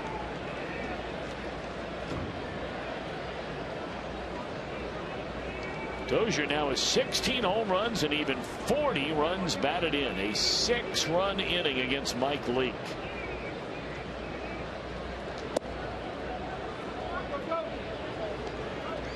One and one to Joe Mauer. Right-hander Nate Adcock begins to crank it up in the Reds bullpen.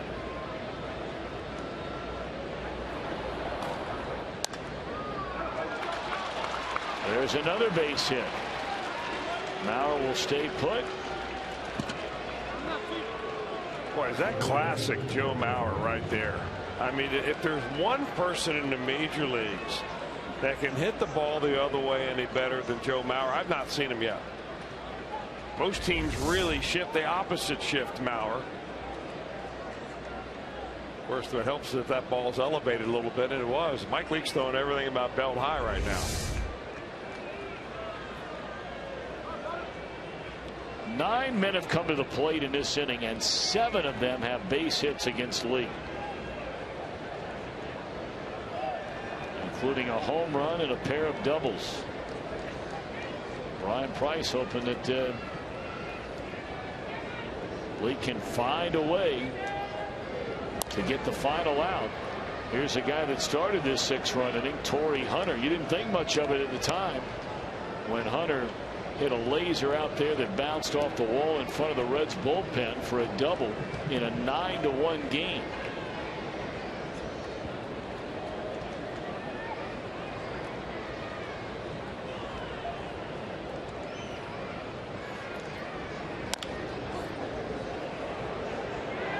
And mercifully, the inning comes to an end.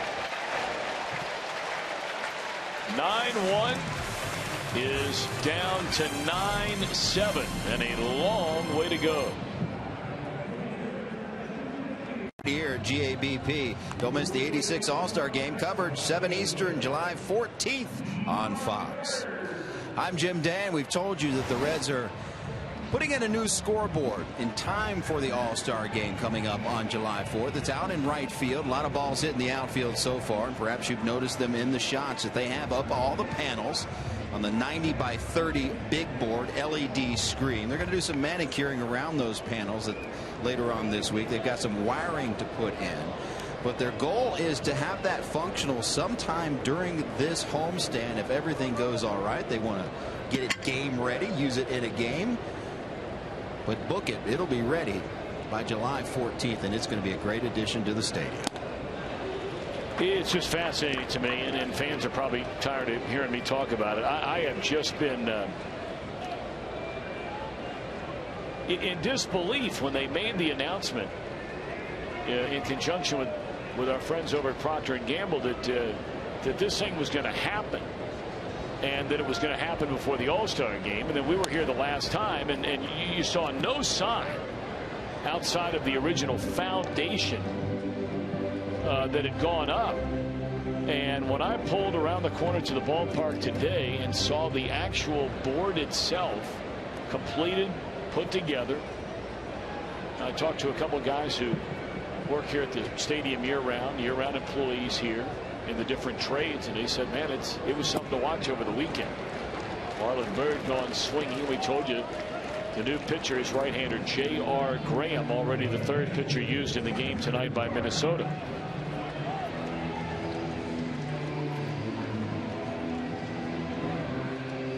'21st game. This guy's done a nice job.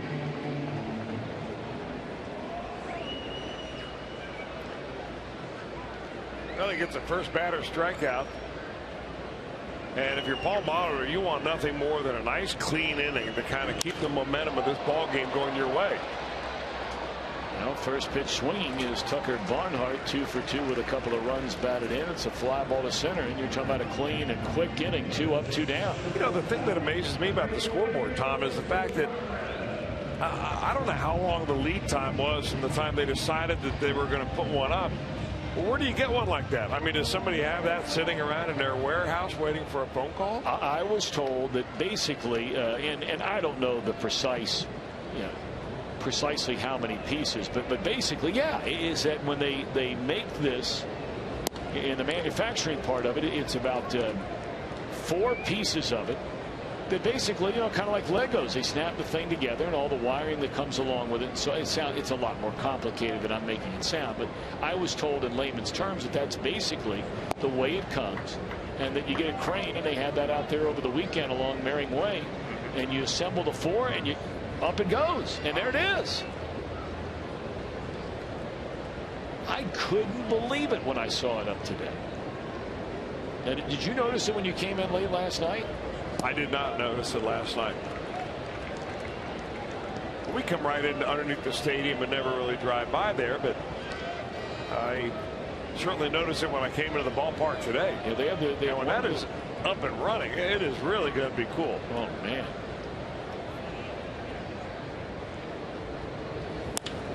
Base hit by Suarez into center field, a 2-out single. And Leake's going to bat.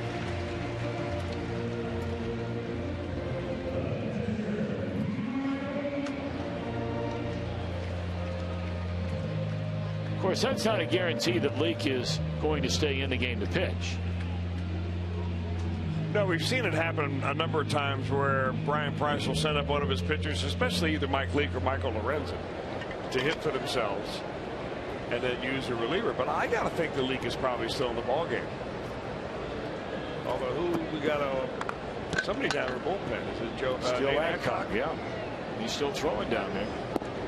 Runner takes off.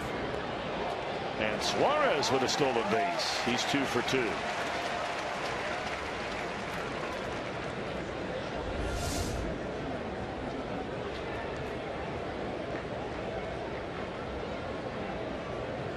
Well, the Reds will find a weakness in whatever it may be on the other team as far as trying to shut down the running game. And they're going to take advantage of it and whenever they can.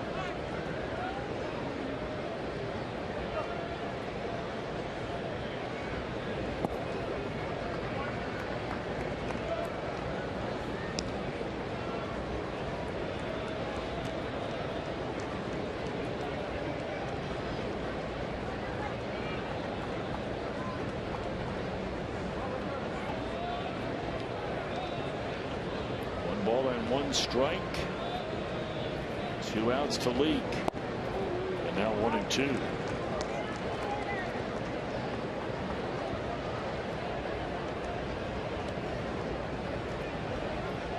Two members of this Minnesota bullpen came over as Rule 5 picks to this franchise. And that was a story on Graham. It's been a pretty savvy move for this team so far. He strikes out Leake. End of 4. We have a ball game. Reds lead 9-7.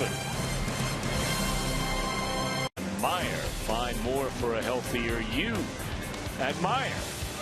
And by Cincinnati Children's, ranking 3rd in the country on the U.S. News and World Report's best children's hospitals in America. Look at beautiful downtown Cincinnati, home of Major League Baseball's All-Star Game 2 weeks from tomorrow. 2 weeks from tonight, they'll have the big home run derby. And we're less than 2 weeks away from really all the festivities in and around town, including Fan Fest, which gets underway July the 10th. And now on to pitch. Mike Leake, despite giving a 9-1 win, cannot win the game. It's 9-7, and he'll give way to Nate Adcock. This is a reliever's dream right here. When you come into a ball game where all you have to do is hold them for probably an inning or two, it could be even just an inning. And in the eyes of the official score, he'll be the one who makes the decision if the Reds hold on, don't lose the lead, and so on. But Nate Adcock will get the chance. This Reds bullpen, knock on wood, and you're hoping you're not speaking too soon, but certainly showing more than just signs of starting to come together. You know, you go back through the first 2 months of the year, well, month and a half, a 5.18 ERA in 113 innings for this Reds bullpen. Over the last month, that earned run average is down to 2.40, roughly the exact same number of innings. 113 versus 112 and 2/3, a 1-out differential, and a 2.5, nearly 2.75 run differential per 9 innings allowed. That's significant.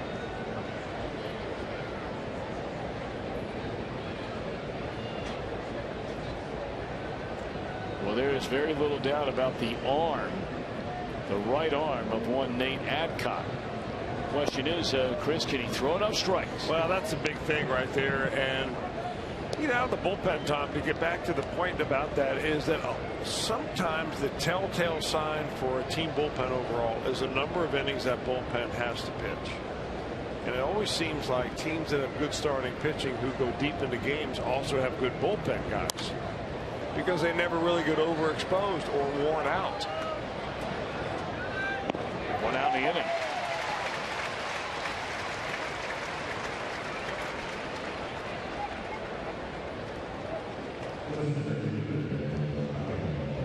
Right now the Reds are really all not that bad as far as the number of innings that their bullpen has been taxed so far this year. They are 6th in the league in least number of innings pitched. The Mets are the best, the Dodgers, the Cardinals, the Nationals, and the Braves, and then the Reds.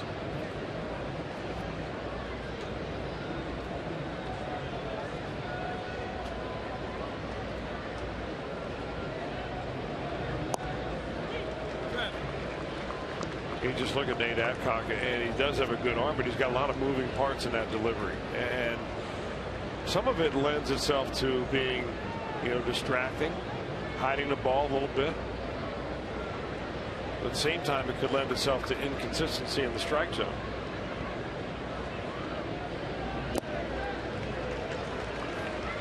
Took a little off right there and had Rosario out in front, 0-2.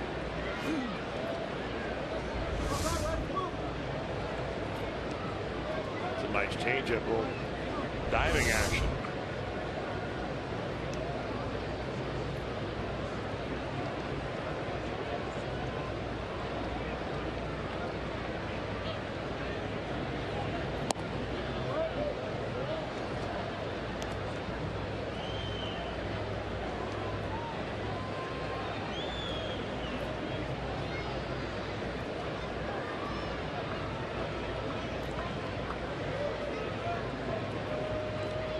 Very good night so far for Rosario.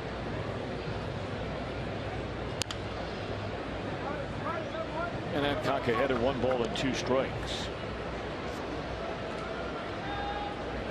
Single to right, single to center, run scored for the Minnesota center fielder. This is the first of 3. Night game tomorrow night.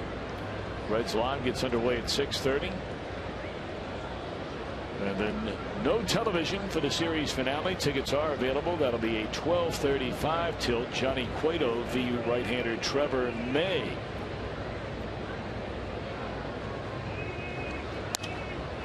That could be the final start. Could be. We don't know. We don't run the team. We never know what happens between now and then. But you know, the Twins gave out the largest free agent contract they have ever given to a player during the offseason. Irvin Santana. And then after they signed him, he's suspended 80 games. And he is due to come off that suspended list the next turn through the rotation.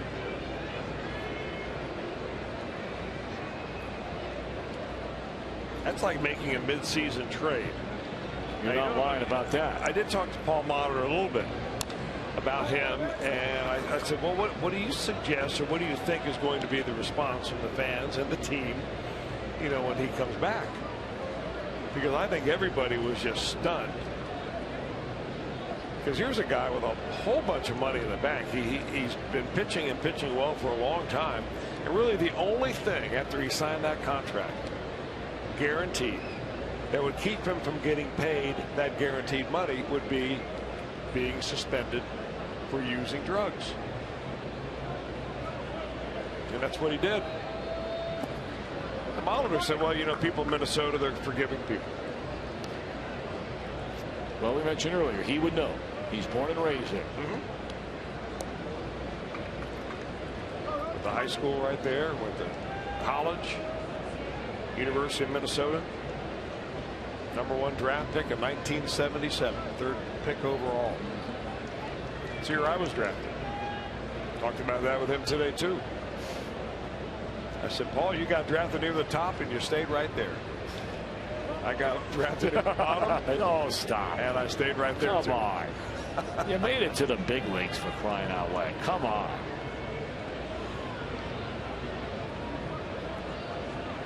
You know, Molitor tells a story about when he was a little kid. And a lot of fans still do this now. You get them, I get them. We don't get them the volume the players get them, but you get letters from fans asking for your autograph. They come in the mail. Comes right here to Great American Ballpark. But he would write all his favorite Minnesota Twins letters to the ballpark asking for a signature. And he kept getting back those stamped things. You know, the old stamps he used to have. A couple of guys, though, used to send them to him. You mean the stamped autograph where you'd have a stamp with your autograph on it? Yeah. Oh, boy. A couple of his favorites did not do it, and that's why they stayed his favorites, including one of the most wonderful people that I ever had the pleasure of knowing, the late, great Harmon Killebrew. Not a finer man you'll ever meet. Unfortunately, we lost him in recent years, and boy, was he something. Well, there's an at-bat that got away from Adcock. And now the tying run will come to the plate.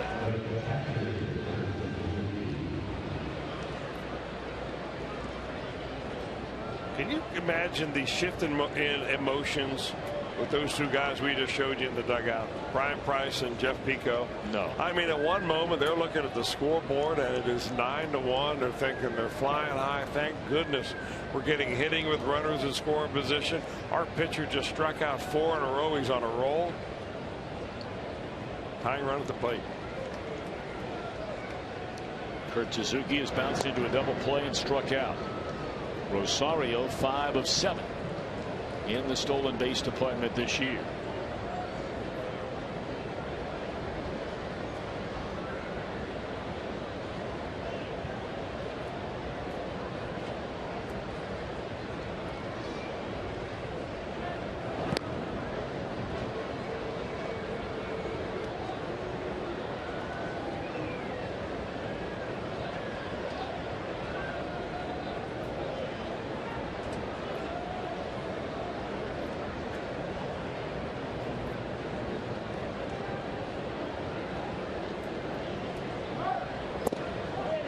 Throw down to second with a runner going, and they got him. A real fine job by Tucker Barnhart right there. I thought Rosario had a pretty good jump. Ball pretty much right on the money. Rosario's still hanging out there at second base. Did anybody tell him that he was out?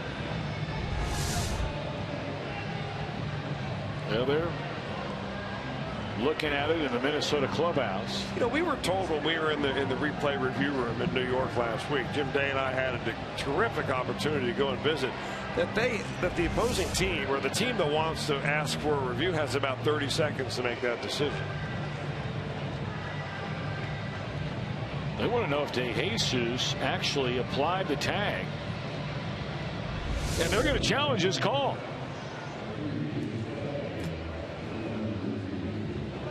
Well, they're wondering if that first attempt to make the tag by DeJesus actually made contact with the runner Rosario, because if it didn't, it looked like by the time he for sure made a tag up around the chest, that Rosario may have had a foot in there. You know, it's funny because Rosario was so late getting to the bag here that the swipe tag may have already gone past. Well, we'll see how it goes.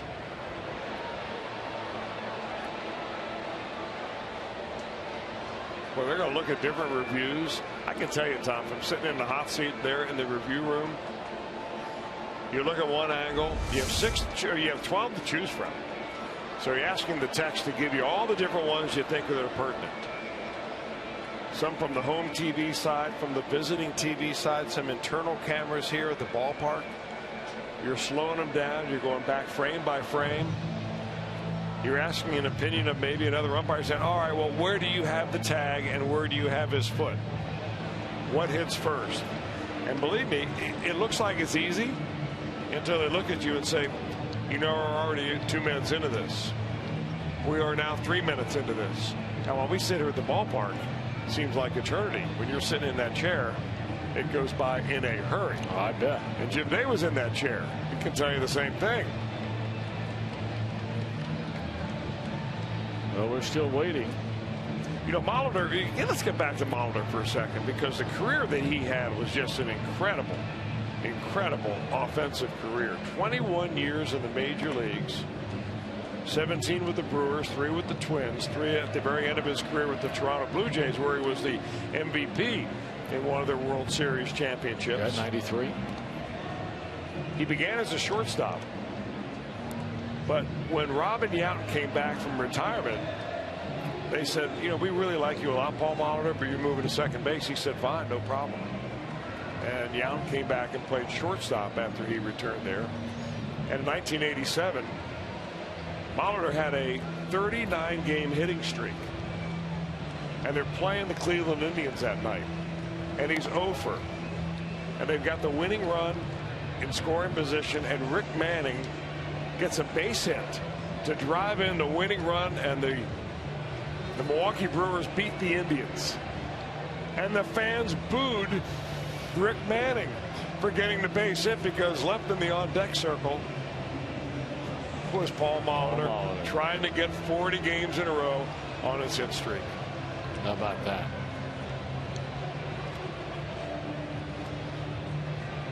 Well, it's a good thing you told that story, you and Jim Day checking it out, because somebody is saying in somebody's ear back there in New York, hey, you know, this is taking now 3 minutes.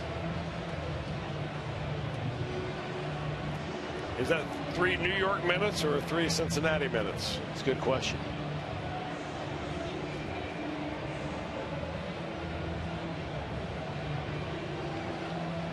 We assumed that we saw it at the first look that it was a no-doubter. And this is what they're looking at, I can guarantee you. I mean, if you have to look at it this long, I mean, I really believe this. If you have to look at it this long, then you've not seen an angle that can force you to overturn this call. I mean, you would have seen something significant enough that says we're not going to confirm it, or we're going to confirm it, or it's going to stand. But to overturn it, it can't take this long, can it? Well, we're going to find out. Well, it took that long. Shows you what I know. Well, you know, the bottom line is when you go into the review mode in that room, and one of the techs will ask you, would you bet your house on it? Before you overturn the call, would you bet your house on it? And if you can't answer yes, you don't overturn the call. 4 minutes and 16 seconds. That's Cincinnati. 4 minutes and 16 seconds. All right. Stolen base in for Rosario, and a good challenge here by Paul Molitor and the Twins. So Suzuki the batter.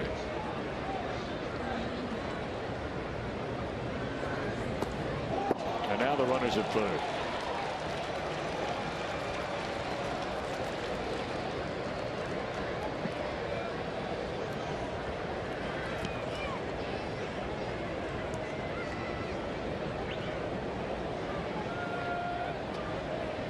So a runner 90 feet away from making this a one-run ball game.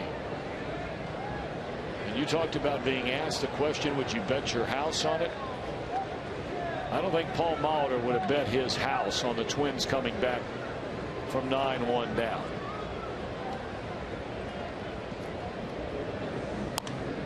You might say foul 1-2. When you're down 9-1 and you bring it back to 9-7, you might say you're playing with house money.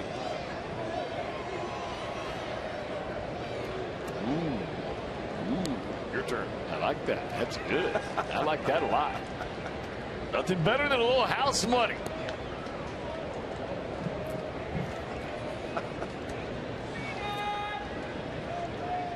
One and two on Suzuki.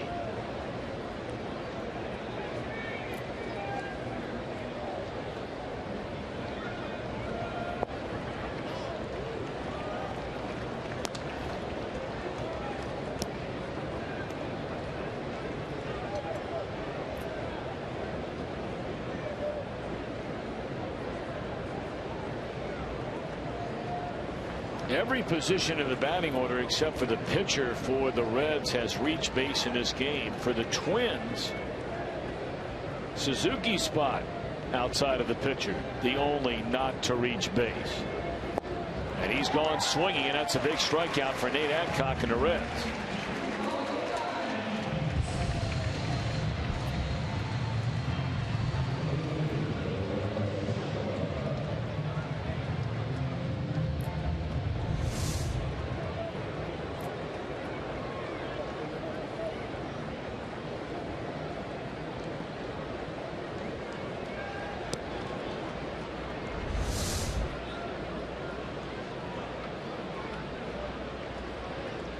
Escobar has walked and knocked in a run with a double to right center field. That came in the 6-run fourth inning.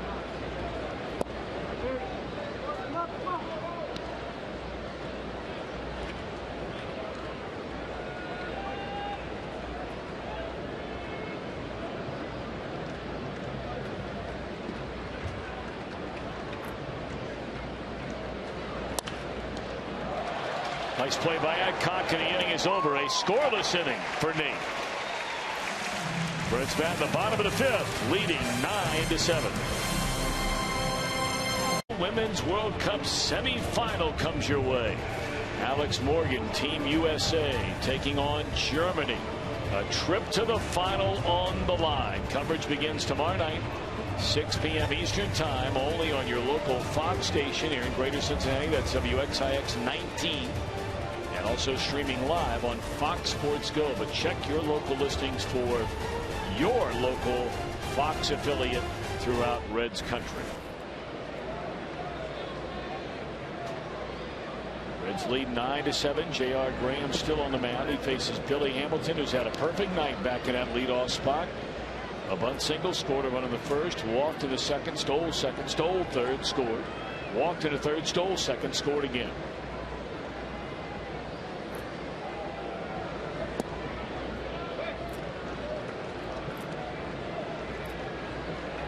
Two 2-0 on Hamilton.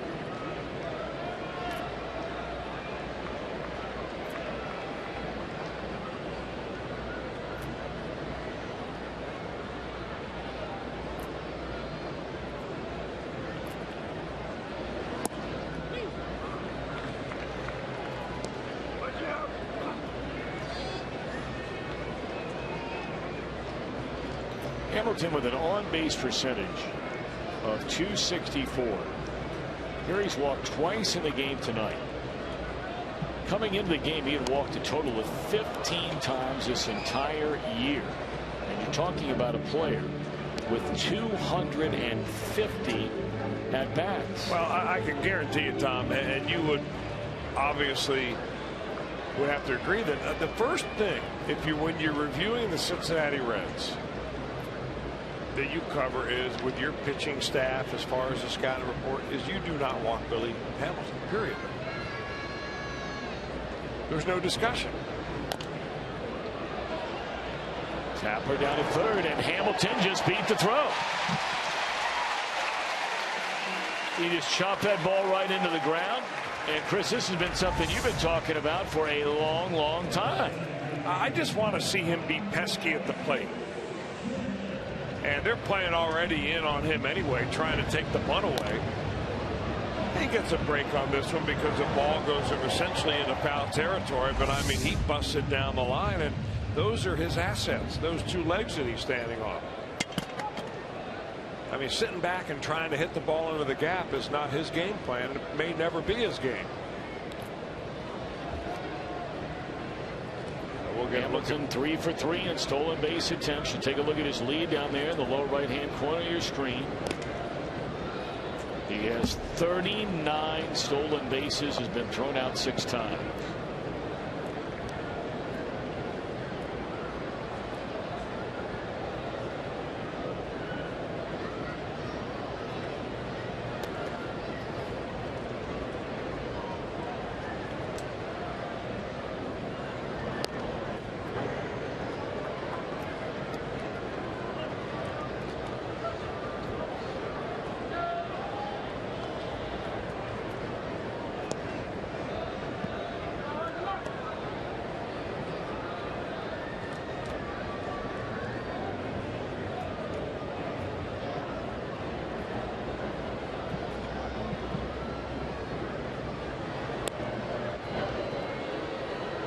Graham's paying a lot of attention to him. Graham is kind of an interesting story in himself. Jarrett was picked up from the Braves as a Rule 5 draft. You said that earlier, Tom, but he has never pitched in AAA. He got only as high as AA last year as a starter. Comes to big leagues as a reliever. I imagine he's in here for a while. Of course, the Reds made a similar kind of pickup with a guy who had roots in the Minnesota Twins organization and came back to him later, and Jared Burton. That's right.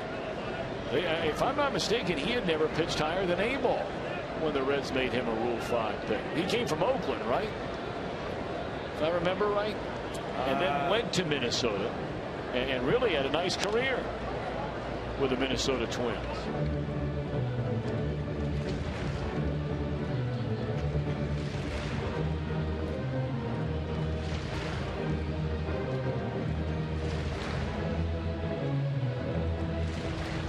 funny how things work out like that. I remember when the Reds picked up Burton, he looked very good in spring training. The team was still training in Sarasota back in those days. And in his first couple of games with the Reds, he did not pitch well at all. First time in the big leagues. Wound up going on the disabled list.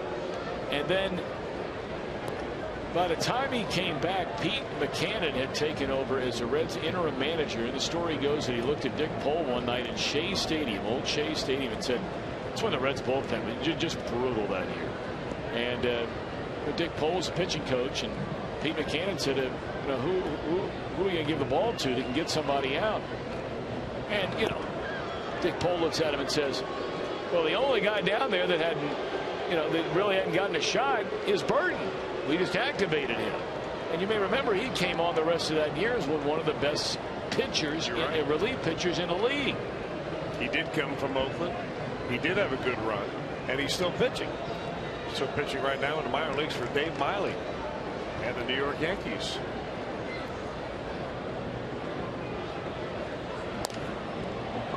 Going down the right field line, and what a catch by Hunter, sliding into foul territory.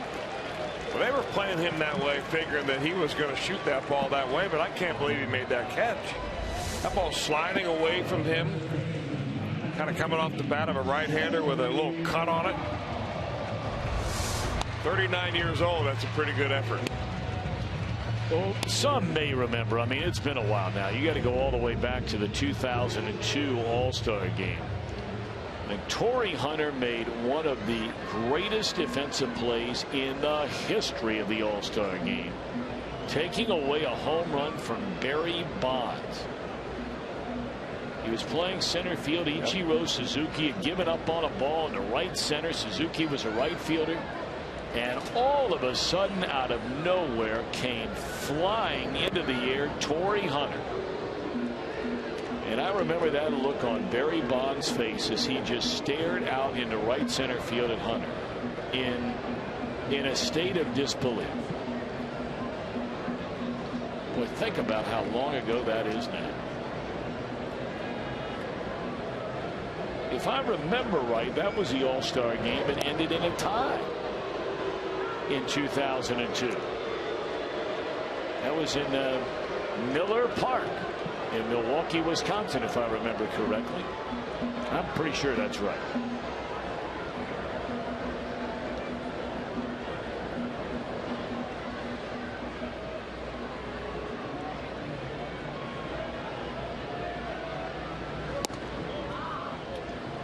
Ball one to Joey Votto.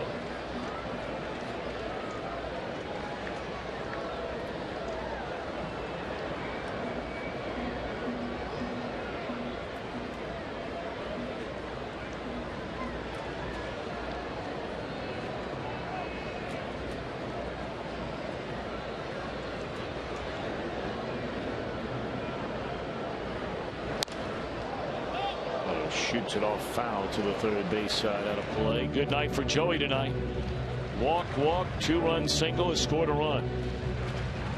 Joey really one of the few players on this ball club that did not get off to a horrendous start of the season in the month of April. He got off very hot.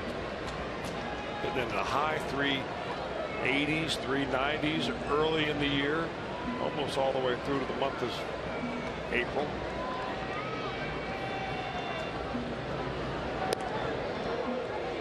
His low water mark came towards the end of May, right around 275, and he's got that bumped up now to 286 with a hit tonight.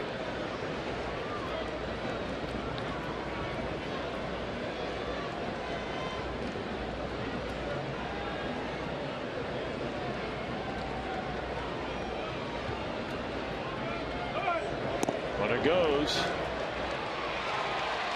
Kept the foot on the bag. Stolen base number 40 for Billy Hamilton. So he is 2 away from the Reds' franchise record at the All-Star break for stolen bases. Eric Davis had 42 in '86. You know, we really haven't seen Billy do too much of that inching off the bag and making his lead a little bit bigger, just incrementally. But he just started that recently, and I That's an effective thing when you think that a right-handed pitcher especially doesn't see you all that well over there. 2-1 the count now on Votto. Hard hit ball to right of the second baseman. 2 out. Hamilton on the third.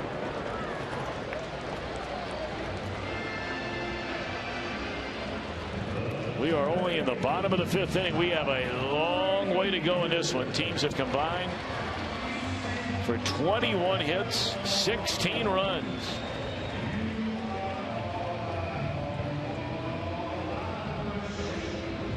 And Todd Frazier would like to add to both of those totals. Frazier 1 for 3, knocked in the first run of the game with a single to left field in the first inning. Has since bounced into a double play and struck out.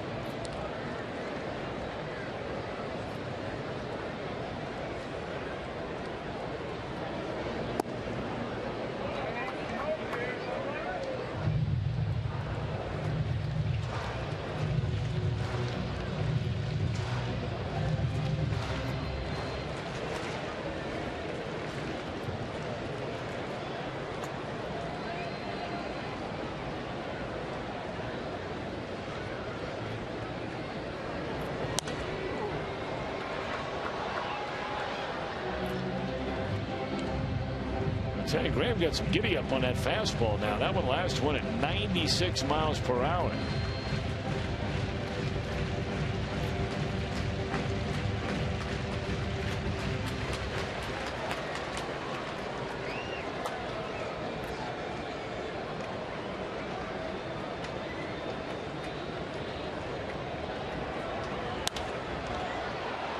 Chased a fastball up and away and lifts a fly ball routine for Hunter, and the inning is over. Hamilton stranded at third. We've played just 5. 9-7, Reds in front. Tonight are the hosts of back-to-back All-Star games. Let's give you another All-Star spotlight. We'll take you back to last year.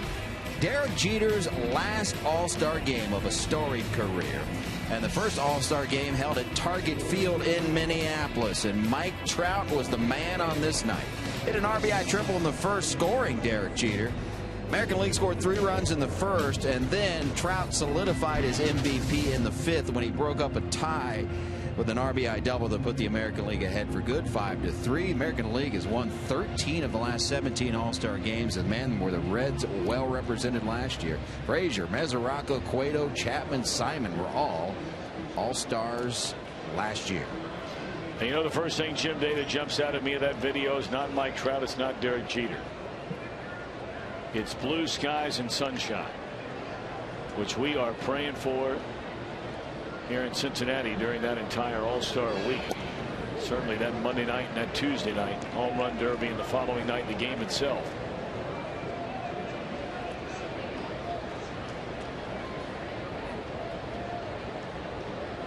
Adcock for his second inning of work. Shane Robinson. Saw him over the last number of years for the St. Louis Cardinals. He's in there to pinch hit. Graham did a good job. Graham gave him 2 innings. Quieted everything down. First 2 scoreless innings of a night for the Reds. He allowed 2 hits, no runs.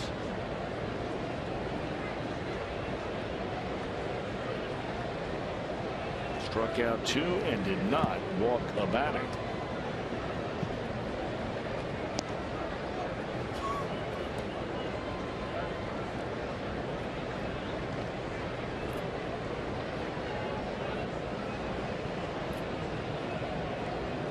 Robinson, Santana, and Dozier. Dozier capped off that 6-run 4th inning with a 2-out, 2-strike home run to the seats in left field off Mike Leake. We said at the time when Dozier made his way to the plate that it could have been the biggest at bat of the night for the Twins. And sure enough, that one swing of the bat put him right back in this game. Reds still lead by 2.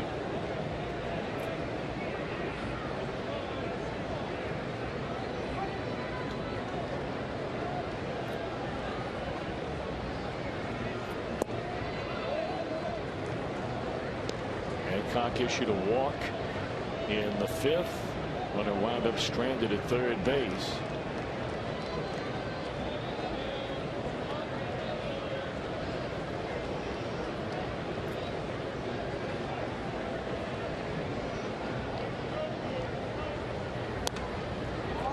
Still 3-2 on Robinson.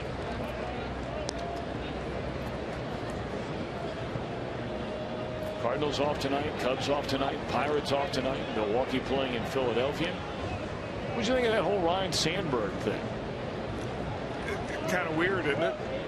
Really weird.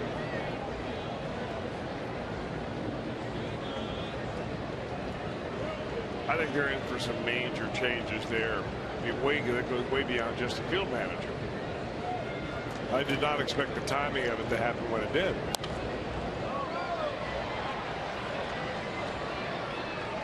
You know, Sandberg was a guy you may remember who walked away from baseball as a player.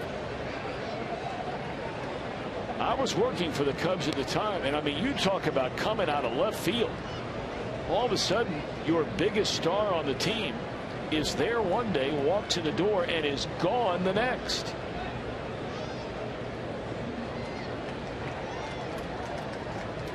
Three-two on Robinson.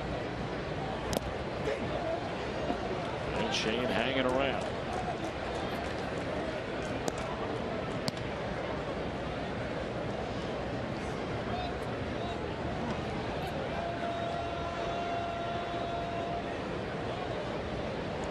Twins have the right-hander Ryan Presley ready in their bullpen. Pitch number 9, and this is back coming up to Shane Robinson. Hancock with a 3-2 count.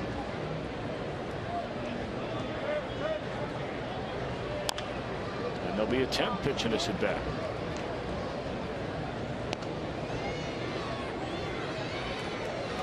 Neither of the participants in this particular matchup, Robinson and Hancock, feel like they don't impress me as wanting to get a decision right here.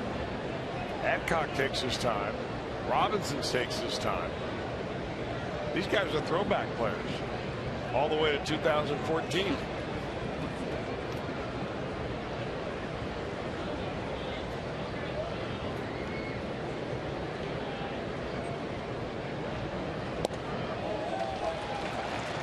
And Robinson wins the battle.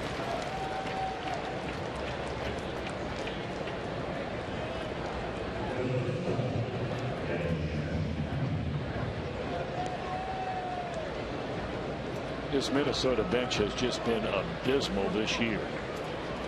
I mean, you are really doing them a favor by walking anybody when they send up a pinch hitter. Granted, they don't use pinch hitters as frequently as we know in the American League, but their pinch hitters are 3 for 29 coming into the game tonight.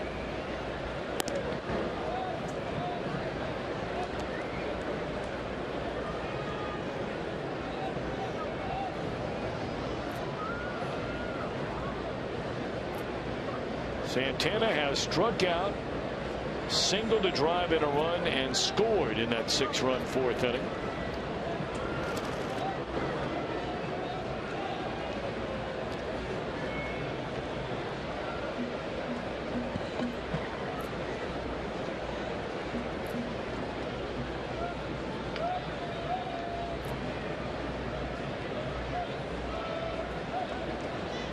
Shane Robinson 3 of 4 in stolen base attempts so far this season.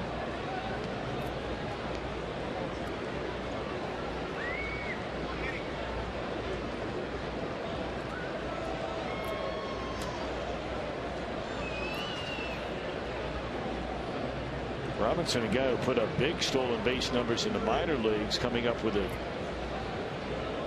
I beg your pardon, not so big at all. There's a bunt.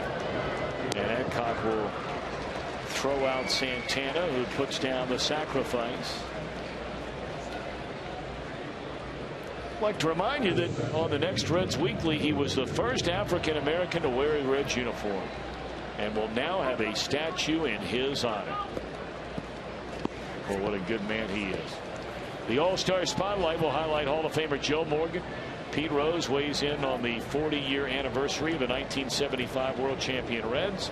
Jeff Pecoro, Doug Flynn. Reds Weekly, Wednesday at 6 on Fox Sports Ohio.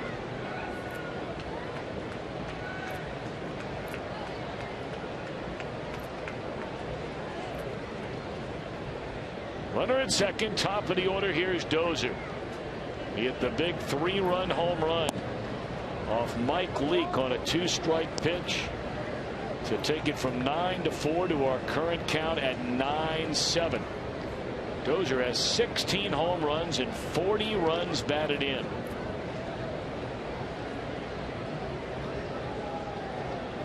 Now, they did not want him batting in that leadoff spot again this season. In fact, when they brought up a highly touted Byron Buxton, they were thinking they had their guy for a long time. Then he ends up hurting his hand. Yeah, he was the guy I was really looking forward to seeing play in this series.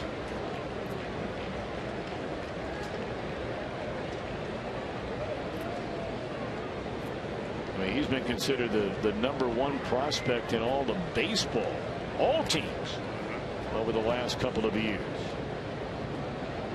Here's a 1-1 pitch coming to Dozier.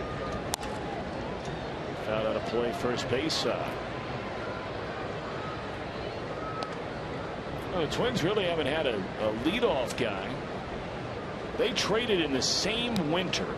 They traded Ben Revere and Denard Span. That was the offseason leading up to the 2013 season. As of last Sunday, they had used 6 different players with 10 or more starts in the leadoff spot. I mean, Dozier's the kind of guy you give him a chance to knock in some runs now, and it looks like he'll probably do it. Vaughn swinging here. Good pitch by Adcock for the second out of the inning. You know, Dozier seems like the kind of guy that you can get him out if you keep the ball down, but if you get the ball up, he's got a level swing, and he popped that ball out of here on Mike Leake that was up. Good spot there for Nate Adcock. 2 away in the inning and 1 more out to go for Nate. That's a left-handed batting Joe Mauer. Mauer 1 for 3. Got a single into left field his last time up. Runner takes off for third. That's a stolen base for Robinson, his 4th and 5 tries.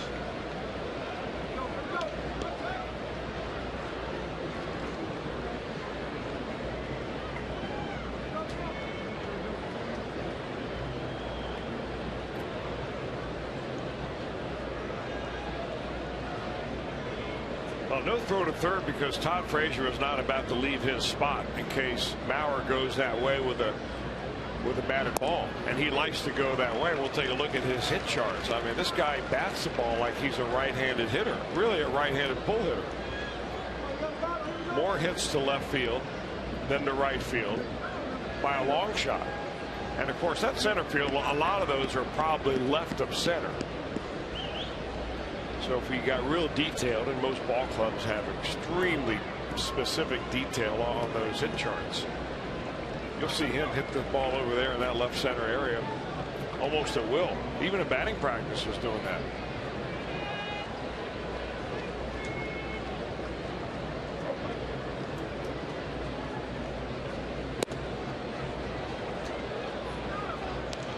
I mentioned Mauer is a hometown kid. He grew up over in St. Paul, and boy, he has taken a pile of heat from the fans in Minnesota.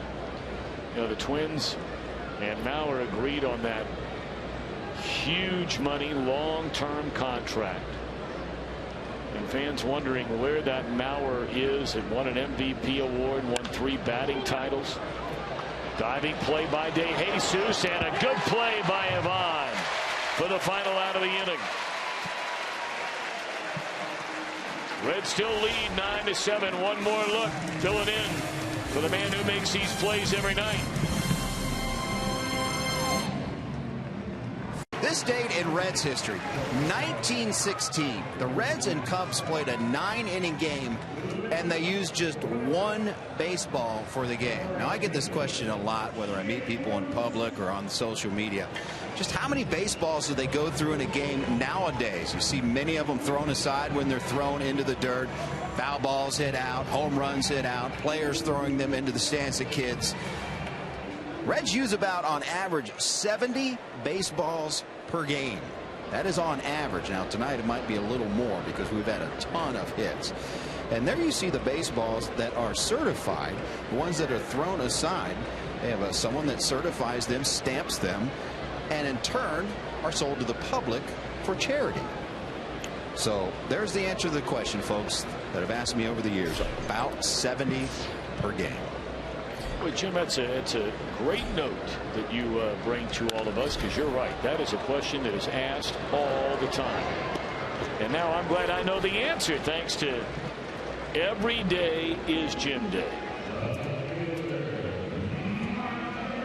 You know, he's beginning to spoil us. He really is. I mean, you know, we've documented the years, Brandon Phillips, the Joey Votto situation. Really the only reporter that had any contact with Joey, seemingly every day, and wondering, you know, would he get back to play? How healthy would it be? And Jim was all over that story.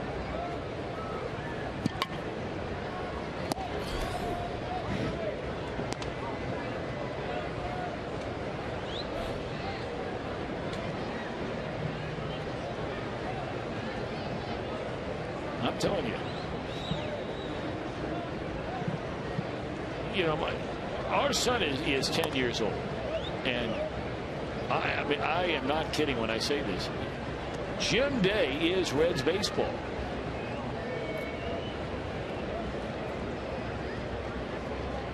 He's the one that says to me all the time, every day is Jim Day.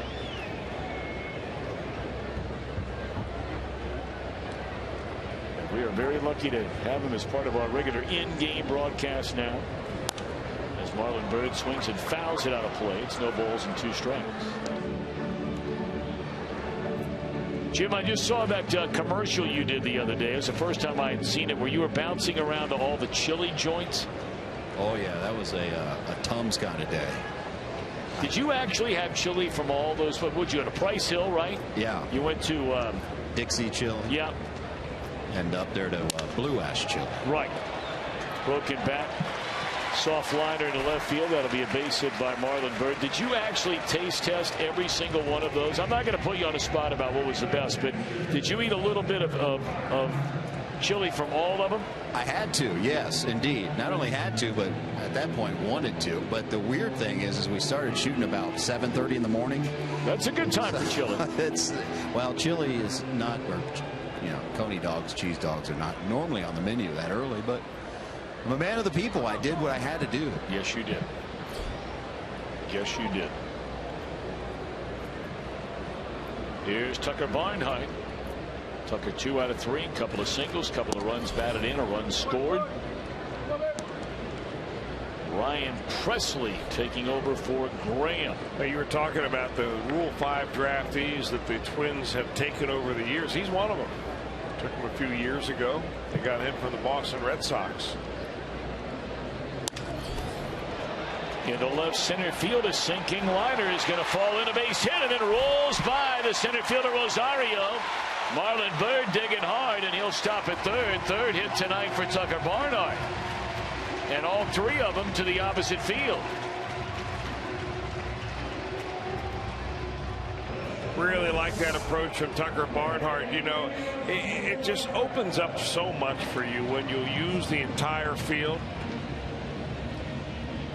That ball nearly a miraculous catch by Rosario, but it goes Barnhart's way. So the Reds now have a chance to get a little bit more back in that lead that they had at one time. 8 runs, now down to 2. Infield in here against Suarez.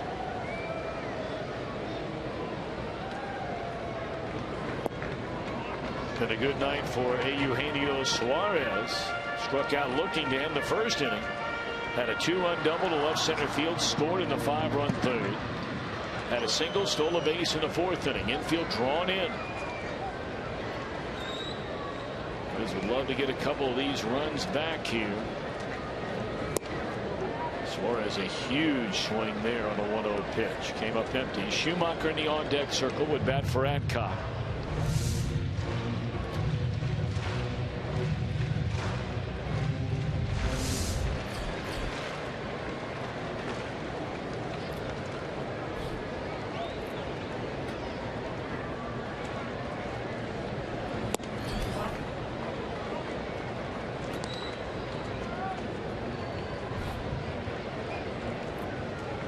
Yeah, Suarez has a home run, couple of doubles, 8 runs batted in.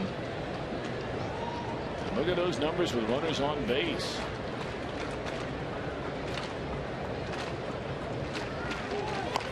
And he lays it down to perfection on the squeeze. How about that?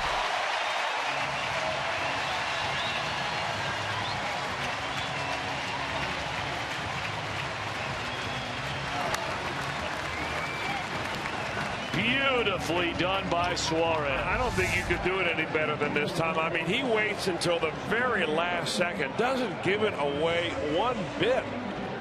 And not only that, he lays down a bunt for a base hit.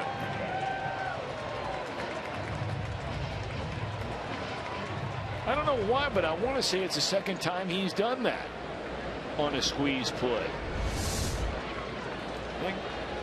Maybe I have that one. It might be, I don't know.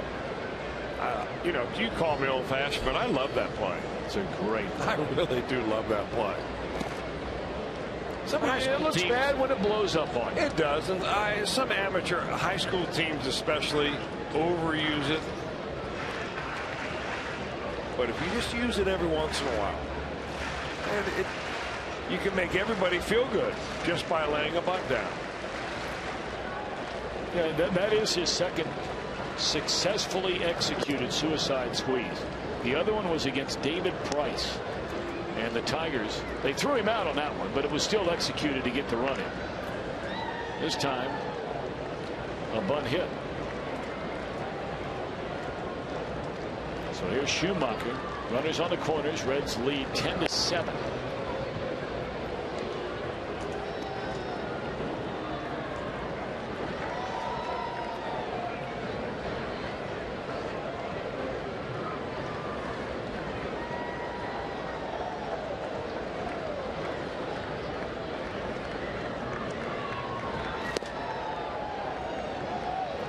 Yeah, that one against David Price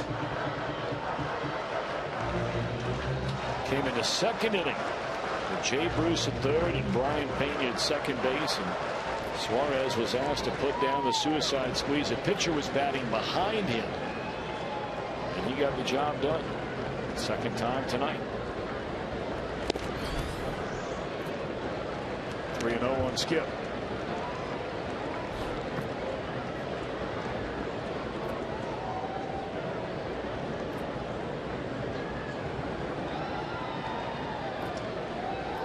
Middle infield about halfway in, not all the way in. 3-1 on Schumacher. Would you even think about doing it again? 3-1 count. Pitcher's got to throw a strike, right? Would you think about it again? I would probably more if you had a right-handed hitter up there. It really doesn't matter on a suicide whether it's righty or lefty, except if they call a pitch out, which they wouldn't do with three balls. A pitch out takes you right into the runner, and you can tag the guy out with a lefty hitter up there.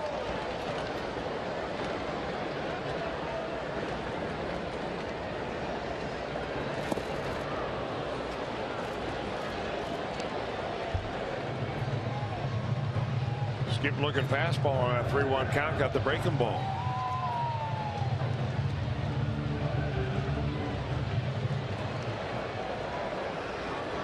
I would probably send Suarez here, figuring that Schumacher won't strike out. Re-enter the count on Skip. Suarez running. Foul ball.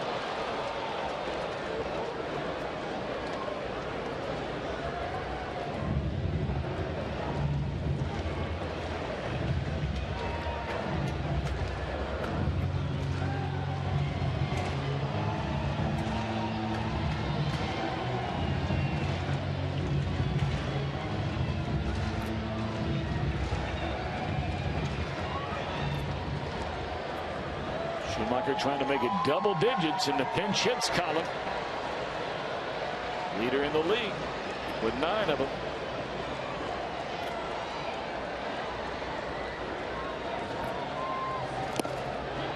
Swing and a miss, and there are 2 outs in the inning. Suarez steals second base, his second steal of the night.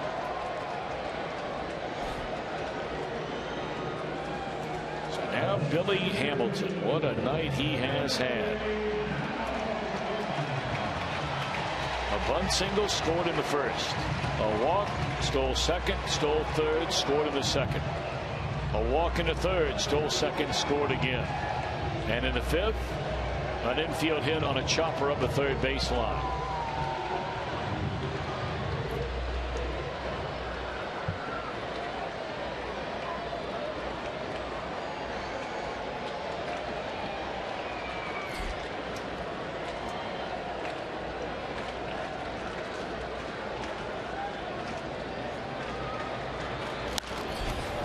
And his first time tonight, he's lifted the ball in the air, and this will end the inning. End of 6 as the Reds get a run. Reds 10, Twins 7. 3-run first inning, capped off by a Tucker Barnhart base hit. Second inning, it was Ivan De Jesus Jr. with a run-scoring single to play Billy Hamilton. I mean, the Reds were cruising, man. They got 5 runs in the third. Joey Votto had a 2-run single in that third inning. And a 2-run double in the inning by Suarez. Cruising 9-1. But then Dozier capped off a 6-run fourth inning against Mike Leake to make it 9-7. All that came in the fourth. Reds got nice relief for it by Adcock. 2 scoreless innings, no hits, 2 walks. And the Reds tack on a run in their last at bat in the 6th. So here we are in the 7th. They're just trying to get outs right now, and a new pitcher that will be looking for those outs is Manny Parra. Good job by Nate Adcock. 2 innings of scoreless baseball. Did not give up a hit. Did walk a couple and struck out a couple.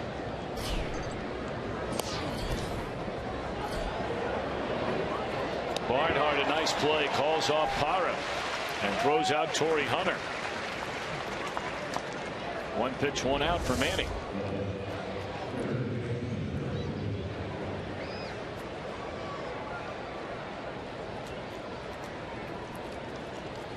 Well, Barnhart very athletic behind the plate, and you see him call it off right there, telling Parra, I've got it because I'm going in that direction.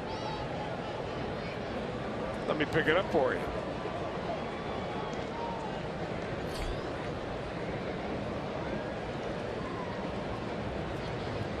Plouffe 2 out of 3, has scored a couple of runs, knocked in a run, has a single and a double.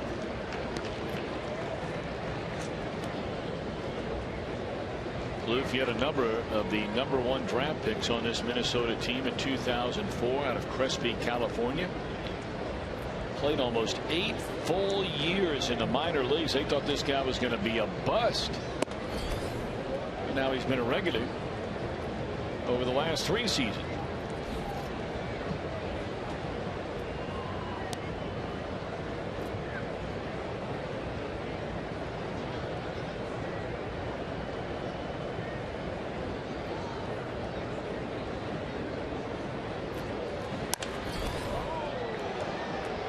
Manny Parra picking him up and mowing him down. 2 away. Well, we invite you to follow each and every Reds game, of course, right here on Fox Sports Ohio. Then stick around for Reds Alive. Jim Day, Jeff Picoro, Brian Giesenslaw when we're on the road. Jim Day right here on the home front.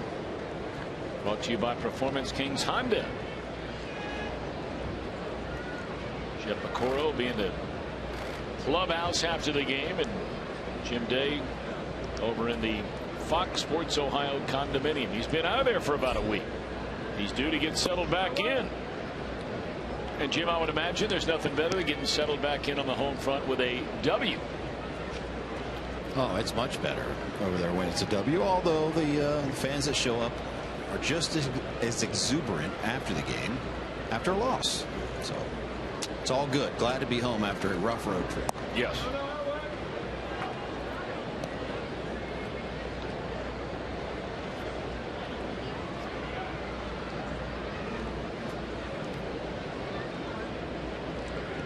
Parra trying to take care of the left-handed batting Eddie Rosario, who's had a perfect night. 2 singles, a run scored, a walk, a stolen base.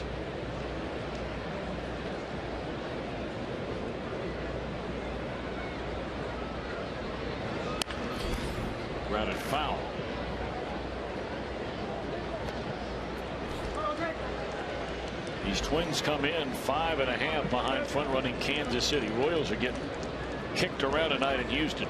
6-0 Astros. That game in the 6th inning.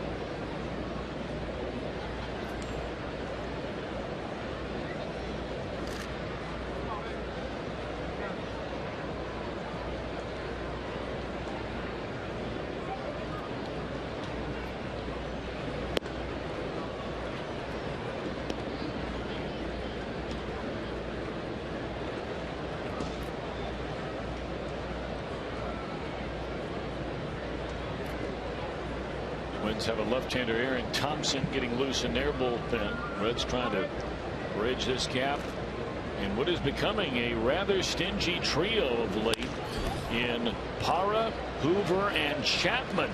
And Parra in 1-2-3 fashion takes care of things in the 7th. Reds lead by 3.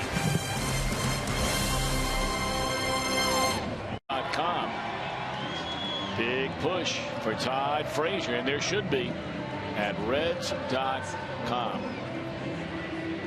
And we told you the last time they released results, Todd Frazier was 2.5 million votes behind Matt Carpenter. Now it's down to 63,000.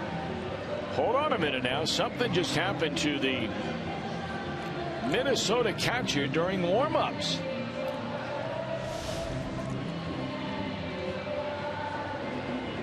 Oh, man, that bounce up hit him. It looked like on a collarbone or maybe the neck. Well, he's going to stay in the ball game. They were attending to him for a while.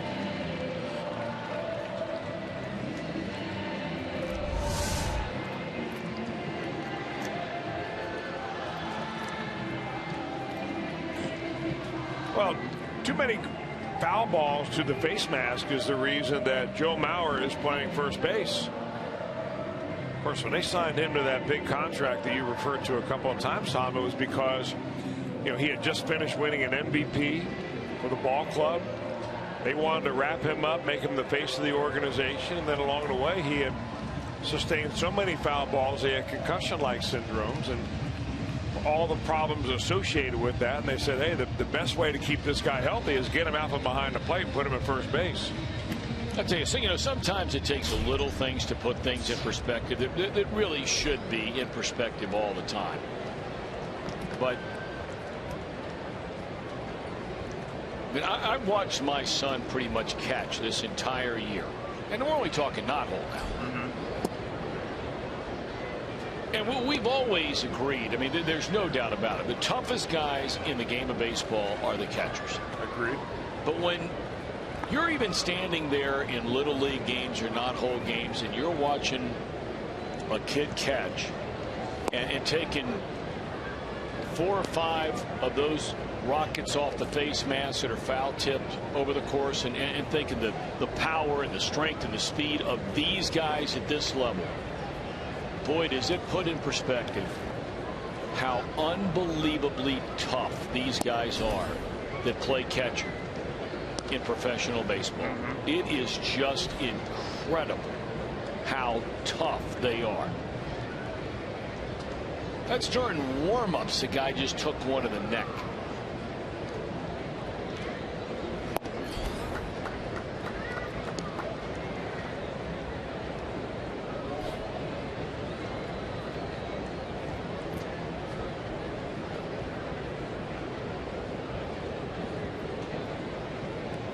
Reds lead 10-7. They bat against Presley, who they scored a run on the last inning. 2-2 on Evande Jesus Jr.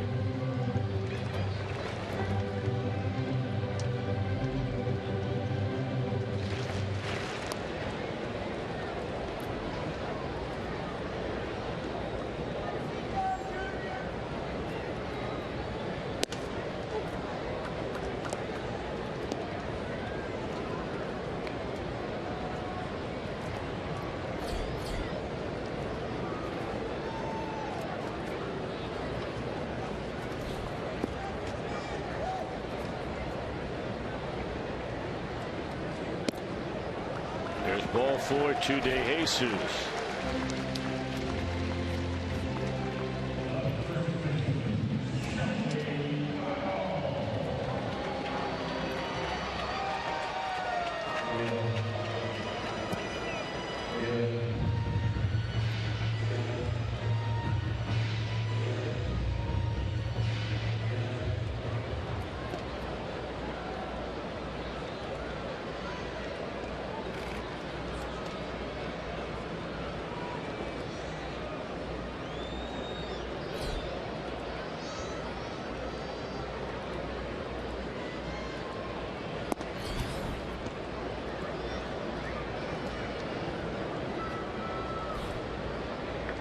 5th at bat for Joey, 4th different pitcher.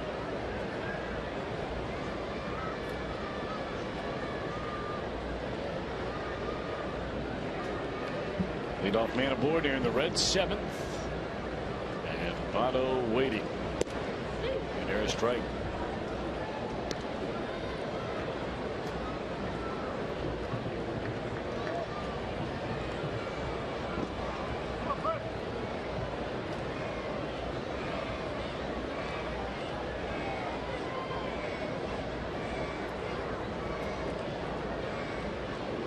Good crowd here tonight. Monday night crowd. Of course, all we heard about, and I mean all we heard about, is how it's going to rain all night tonight. 100% chance. Are you using your father as a meteorologist again? Well, he wasn't the only one. And I mean, I don't want to speak too soon. Let's get through this one and get everybody home safe, sound, and dry. But, you know, the threat of rain in the air, and we still have almost 29,000 fans on this Monday night. It's a good crowd. Well, of course, a lot of the crowd here is because of the kid glove game. This is the 3rd of 4 kid glove games. You were down on the field presenting an award. I was. It was something different. I'll get to that in a second. But Paul Kramer, who's you know, has single-handedly really kept the kid glove program alive over all the years. But he's director of that, if you want to call him that. We call him the chairman of our board of directors for the Hal Crosby Jr. Amateur Baseball Fund, which runs the kid glove games. But the Reds have been so wonderful in providing 4 games a year, benefits of which can go back to area baseball and softball through the kid glove program.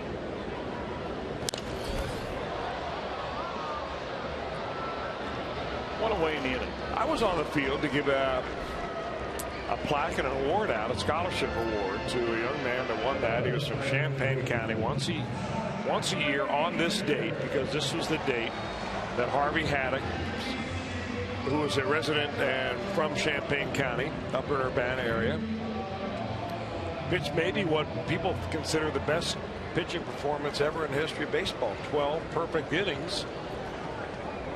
Only ended up losing the ball game in the 13th inning. And there's a scholarship offered in his name, and we gave that out tonight. Frazier mauls one to center field, but right at Rosario.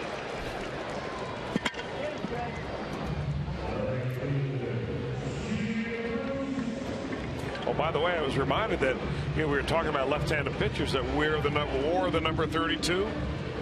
Harvey Haddock also wore number 32. Yeah. That was, of course, because Steven Matz, who was the pitcher that really shut down the Reds yesterday, had that great game for the Mets. Well, you liked him, too. Yes, indeed.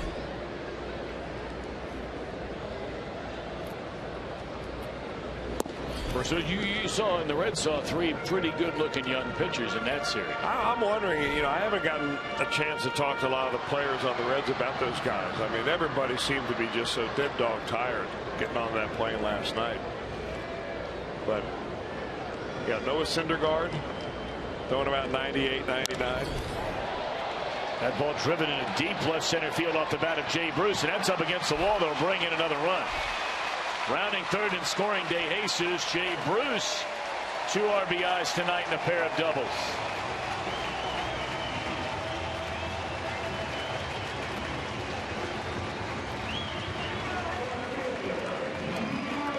Boy, Jay Bruce has hit a couple of balls extremely hard tonight. This is the second of those. Ball up, out over the plate, goes with it. Nice smooth swing from Bruce there.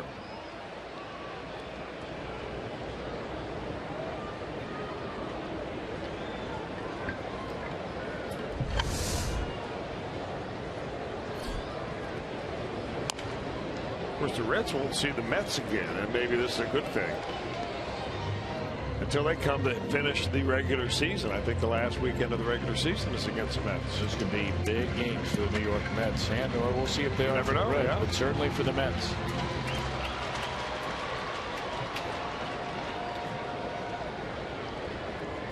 And the Mets, what, 2.5 games out of first? They've won 4 in a row. Both the Mets and the team they're chasing, the Washington Nationals, have the night off.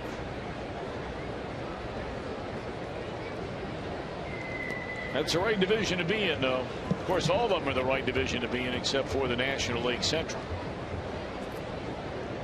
You're looking for a division leader to be behind. You're right. Well, the Atlanta Braves are 4 games under 500, and they're only 6 games out of first place in the East. Now, the Mets have to figure out a way to win on the road. They are 15 games under 500 when they get away from Citi Field.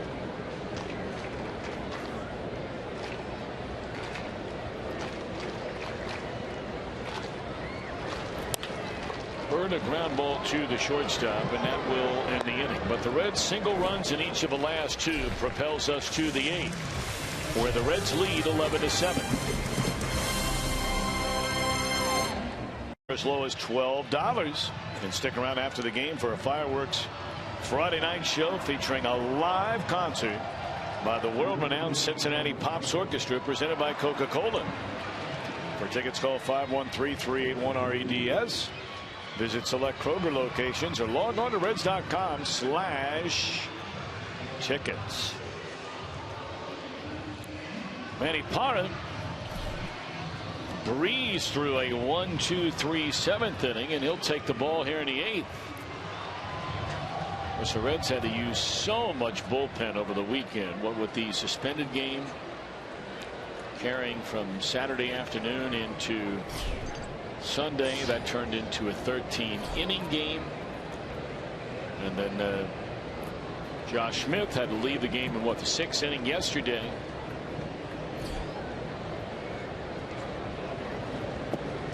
Manny only threw 9 pitches in the 1-2-3 7th. It's ball 1 to Suzuki. Latter third in the batting order, 7, 8, 9.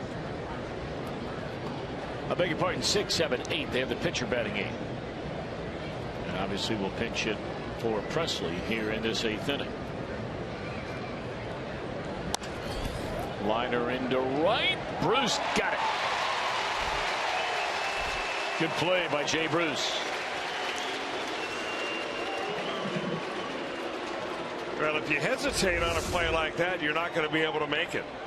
That ball will get down in front of you. It'll short hop you, may get by you. And Bruce did not hesitate. Went right after it. Immediately saw it off the bat. That makes your pitcher look good.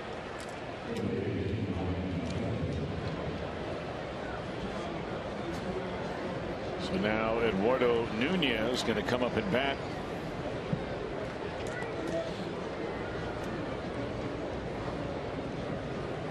That was after they made a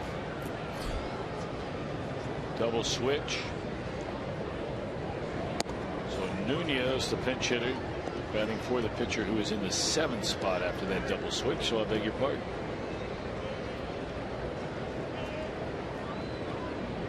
We have Shane Robinson, who stayed in the game, on deck. Hard hit ball, but right of the shortstop Suarez. Good throw, 2 away.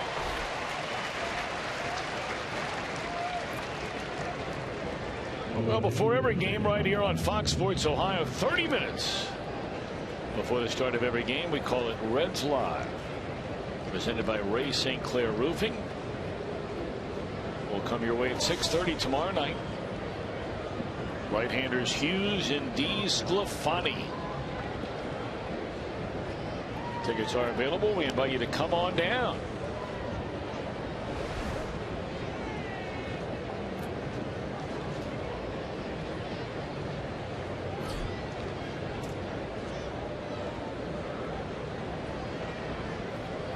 For the Twins, really on a couple of back-to-back nights, the Reds will see pitchers back-to-back from New York. Tonight's starter Mike Pelfrey toiled his whole career until he came here with the New York Mets. Tomorrow's starter Phil Hughes, his entire career with the New York Yankees.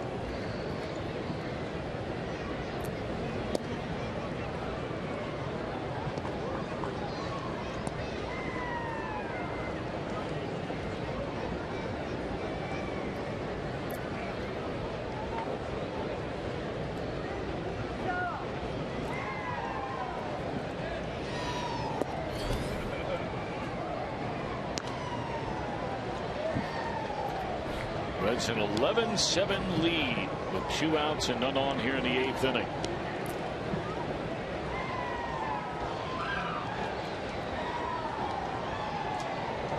Robinson had quite an at-bat, pinch hitting against Hancock back in that 7th inning. An 11-pitch at-bat. He drew a walk.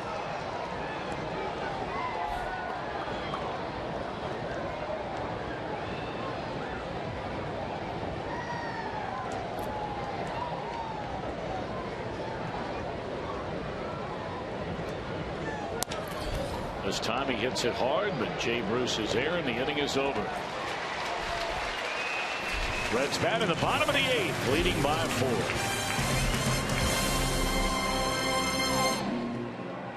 Down near the bottom of that Reds batting order, 7 and 8 spots. Tucker Barnhart, 3 hits.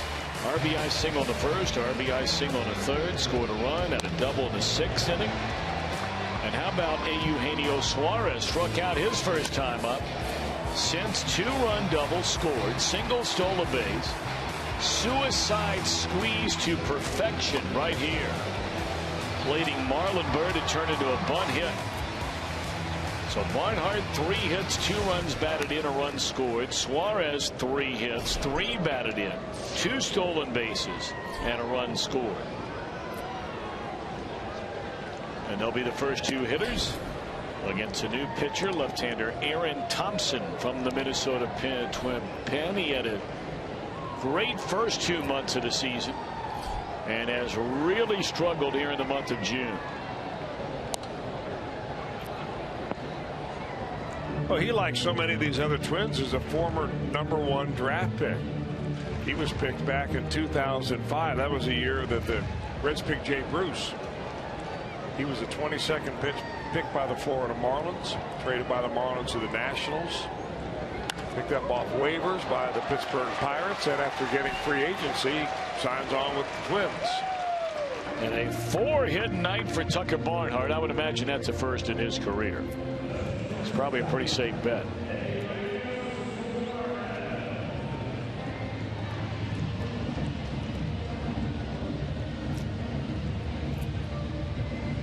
And it is indeed his first career 4-hit game. Well, if you're going to knock out 17 hits, somebody's got to get them, right? That's right. Now, what about Suarez?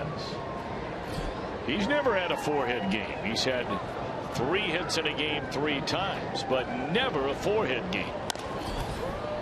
And still in search of it. 1 away in the inning. Well, here comes Jason Bourgeois, just activated off the disabled list. Let's check in downstairs for more on that with Jim Day. He was the 26th man in that game yesterday. And at Citi Field in New York, sometimes when you're the 26th man, they're not sure who came into the game. And this is on the scoreboard. Number 30, unknown in right field.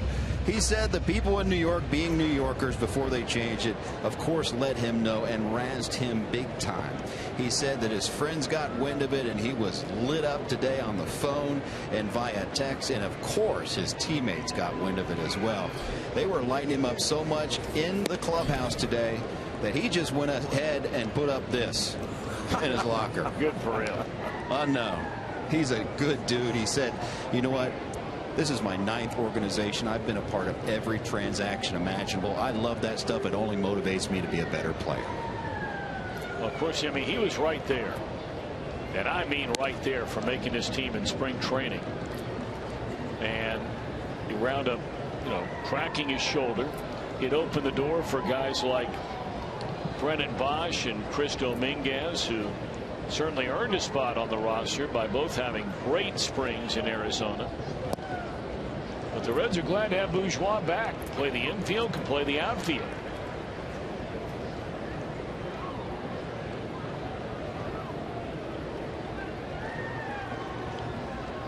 Proved he's more than ready by a little more than a week of games down in Louisville. You know, Tom, in all the years I broadcasted here for the Reds, 23 of them now, I don't think I ever remember having a Reds player have a broken shoulder. And the Reds have had 2 this year. John Moscott on the disabled list with a really broken shoulder and a dislocated shoulder as well. But there was a fracture in there, and isn't that the injury that Eric Davis had? And it might have been just before you were the announcer for the team. Didn't he do that to his shoulder when he ran into the wall at Wrigley? I thought it was the same injury. Could be. I don't know.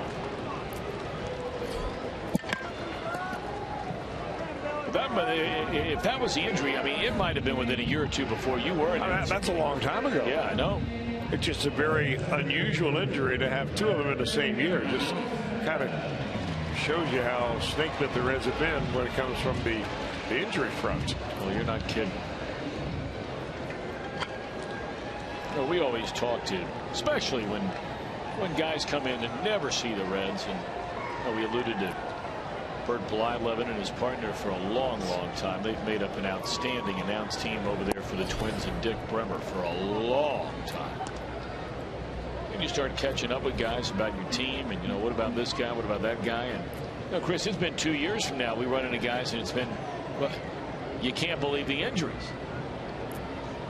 2 years in a row now for the Reds.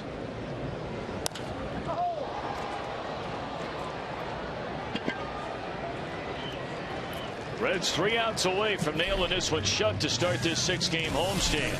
They lead by 4. It's an exciting doubleheader. Tickets are available now at allstargame.com, and one part of that doubleheader will be the futures game, in which you will see Reds prospect Yorman Rodriguez, and today he was announced as your International League Player of the Week. 444 over the past 7 days, 12 runs driven in, had 3 different 3-hit games and a 5 RBI game as well.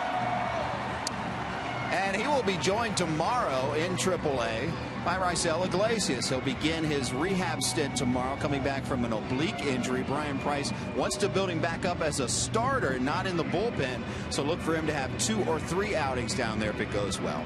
Tony Cingrani threw a bullpen today. He is set to also have a rehab stint in AAA. That will come up on Saturday. As you see Tony right there, things going well with him with the shoulder. And Devin Mesoraco had surgery in Monday this morning by hip specialist Dr. Brian Kelly with the assistance of Dr. Krimchek. Double thumbs up, says Brian Price. All things went well. It's the injury they expected, and they expect him to be back with full activity by January 1st. So all good news on the injury front. That is good news. We certainly send out our very best. A speedy recovery to Devin Mesoraco. Not a safe situation with a 4-run lead for Aroldis Chapman, but he comes on to get the final 3 outs of the game. To give you an idea about how long it's been since the Reds and how infrequent the Reds get together with the Twins. They have played only 1 series. That was in 2012, going all the way back to the 2002 season. The fewest number of games between opponents in all of Major League Baseball. I only bring that up because one of those 3 games is when Aroldis Chapman gave up a home run to Josh Willingham in the 9th inning to blow a save chance, and the Twins took 2 out of 3 in that series.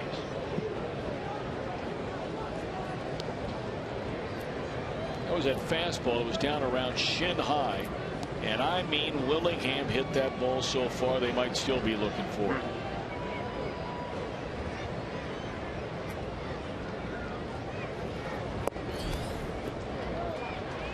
And 1 on Danny Santana. 9-1-2 in the Minnesota batting order. This would be Nate Adcock's 2nd major league win, his first since 2011, and that one came against the Minnesota Twins.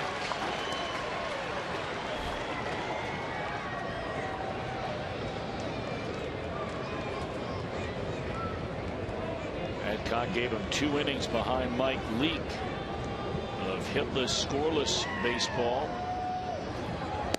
On swinging Santana, he helped out Chapman there.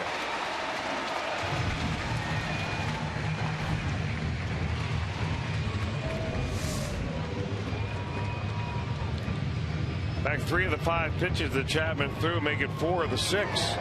Really up and out of the strike zone there, just going up top on Santana.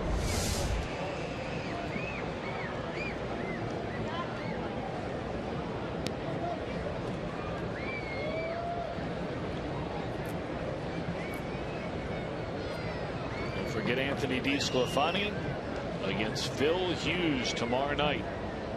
6:30 Reds Live. Our game coverage gets underway at 7 o'clock.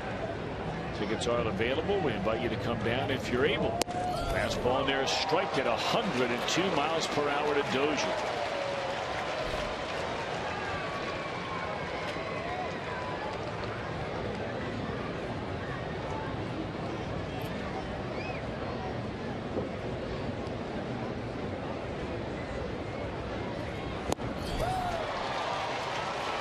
Back-to-back 102. And more importantly, back-to-back strikes.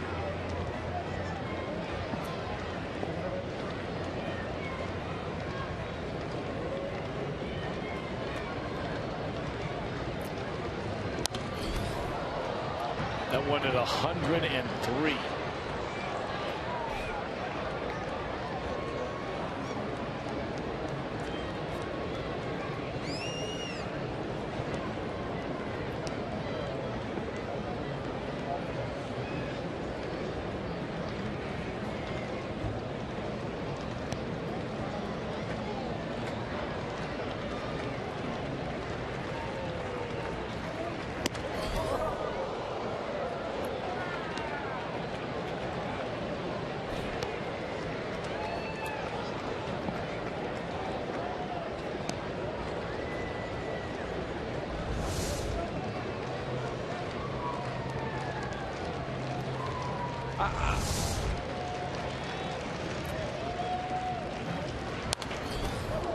I'll tell you, we've seen Tucker Barnhart have to go up high and to the right to snag a couple of high fastballs off of Chapman along the way. I wonder if Jim Day gets to talk to him after the game, or Jeff Pecoro.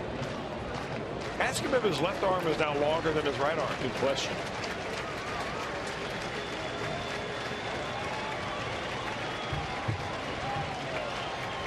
Jeff Pecoro standing by right down there in the Reds dugout. Set for a celebratory interview. 2-2 on Dozier.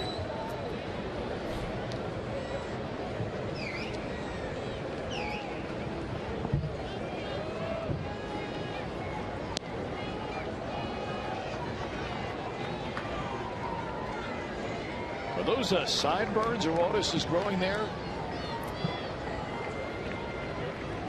Standalones. Those are on their way to being some big leaguers now. Yeah. If he stays with them.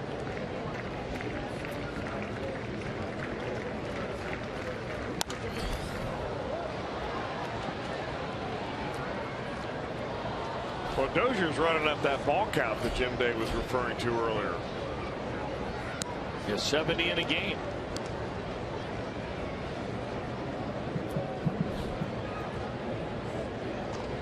Well, if he keeps that slider down this time, it won a moment ago, bounced so far in front of the plate, there was no chance Dozier was going after it. Dozier can turn himself into the ground off the inside corner.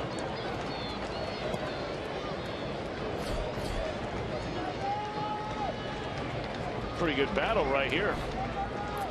Dozier and Chapman. We could see this matchup perhaps in the All-Star game in a couple of weeks from tomorrow. Because Dozier certainly on his way for Minnesota, and we know Chapman a real good shot for the Reds. Oh. Gas right there. And you wonder what he's saying. You know, and I've always wondered what hitters say when they come up and they face Aroldis Chapman. So I asked Tucker Barnhart.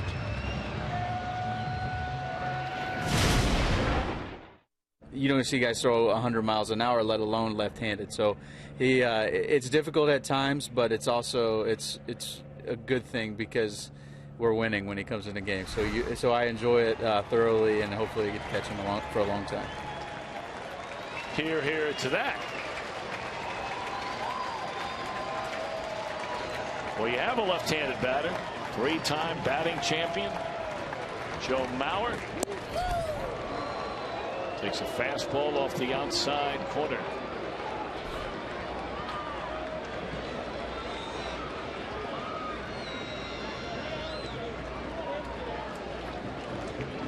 Reds an out away from an opening game win.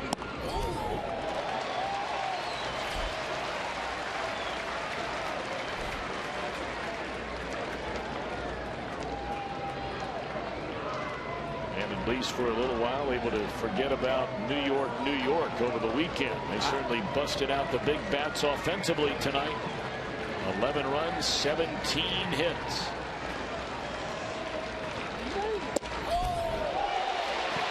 That's two in a row that Mauer doesn't like. And I think one of the comments after the last pitch or the first strike was that maybe you ought to swing the bat. Because that strike zone not only full of heat, but might be getting a little bit bigger. But I guess it's a matter of pride, too, as a hitter, to come up there. I mean, just first of all, probably your first goal is to make contact.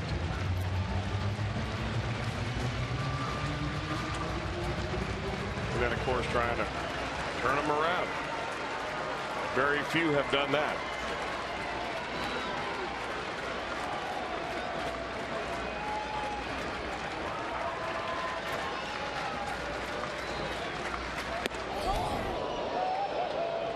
Well, he's gone 103 4 times in this inning. He's gone 102 probably another 4 or 5. Wow, that'll get your attention. Ooh. 2-2 on Mauer. Time for a slider.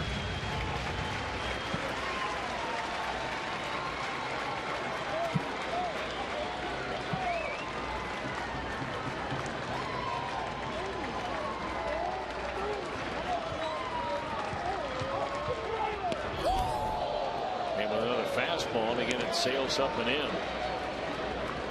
Big deep exhale from Joe Mauer. He's hanging in there.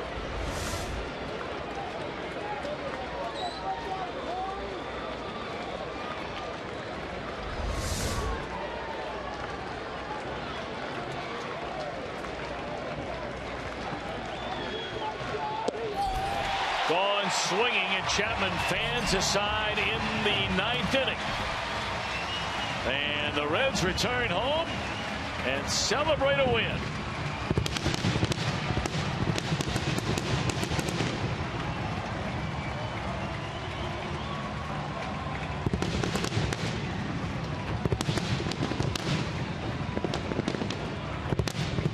The 11-7 our final here tonight.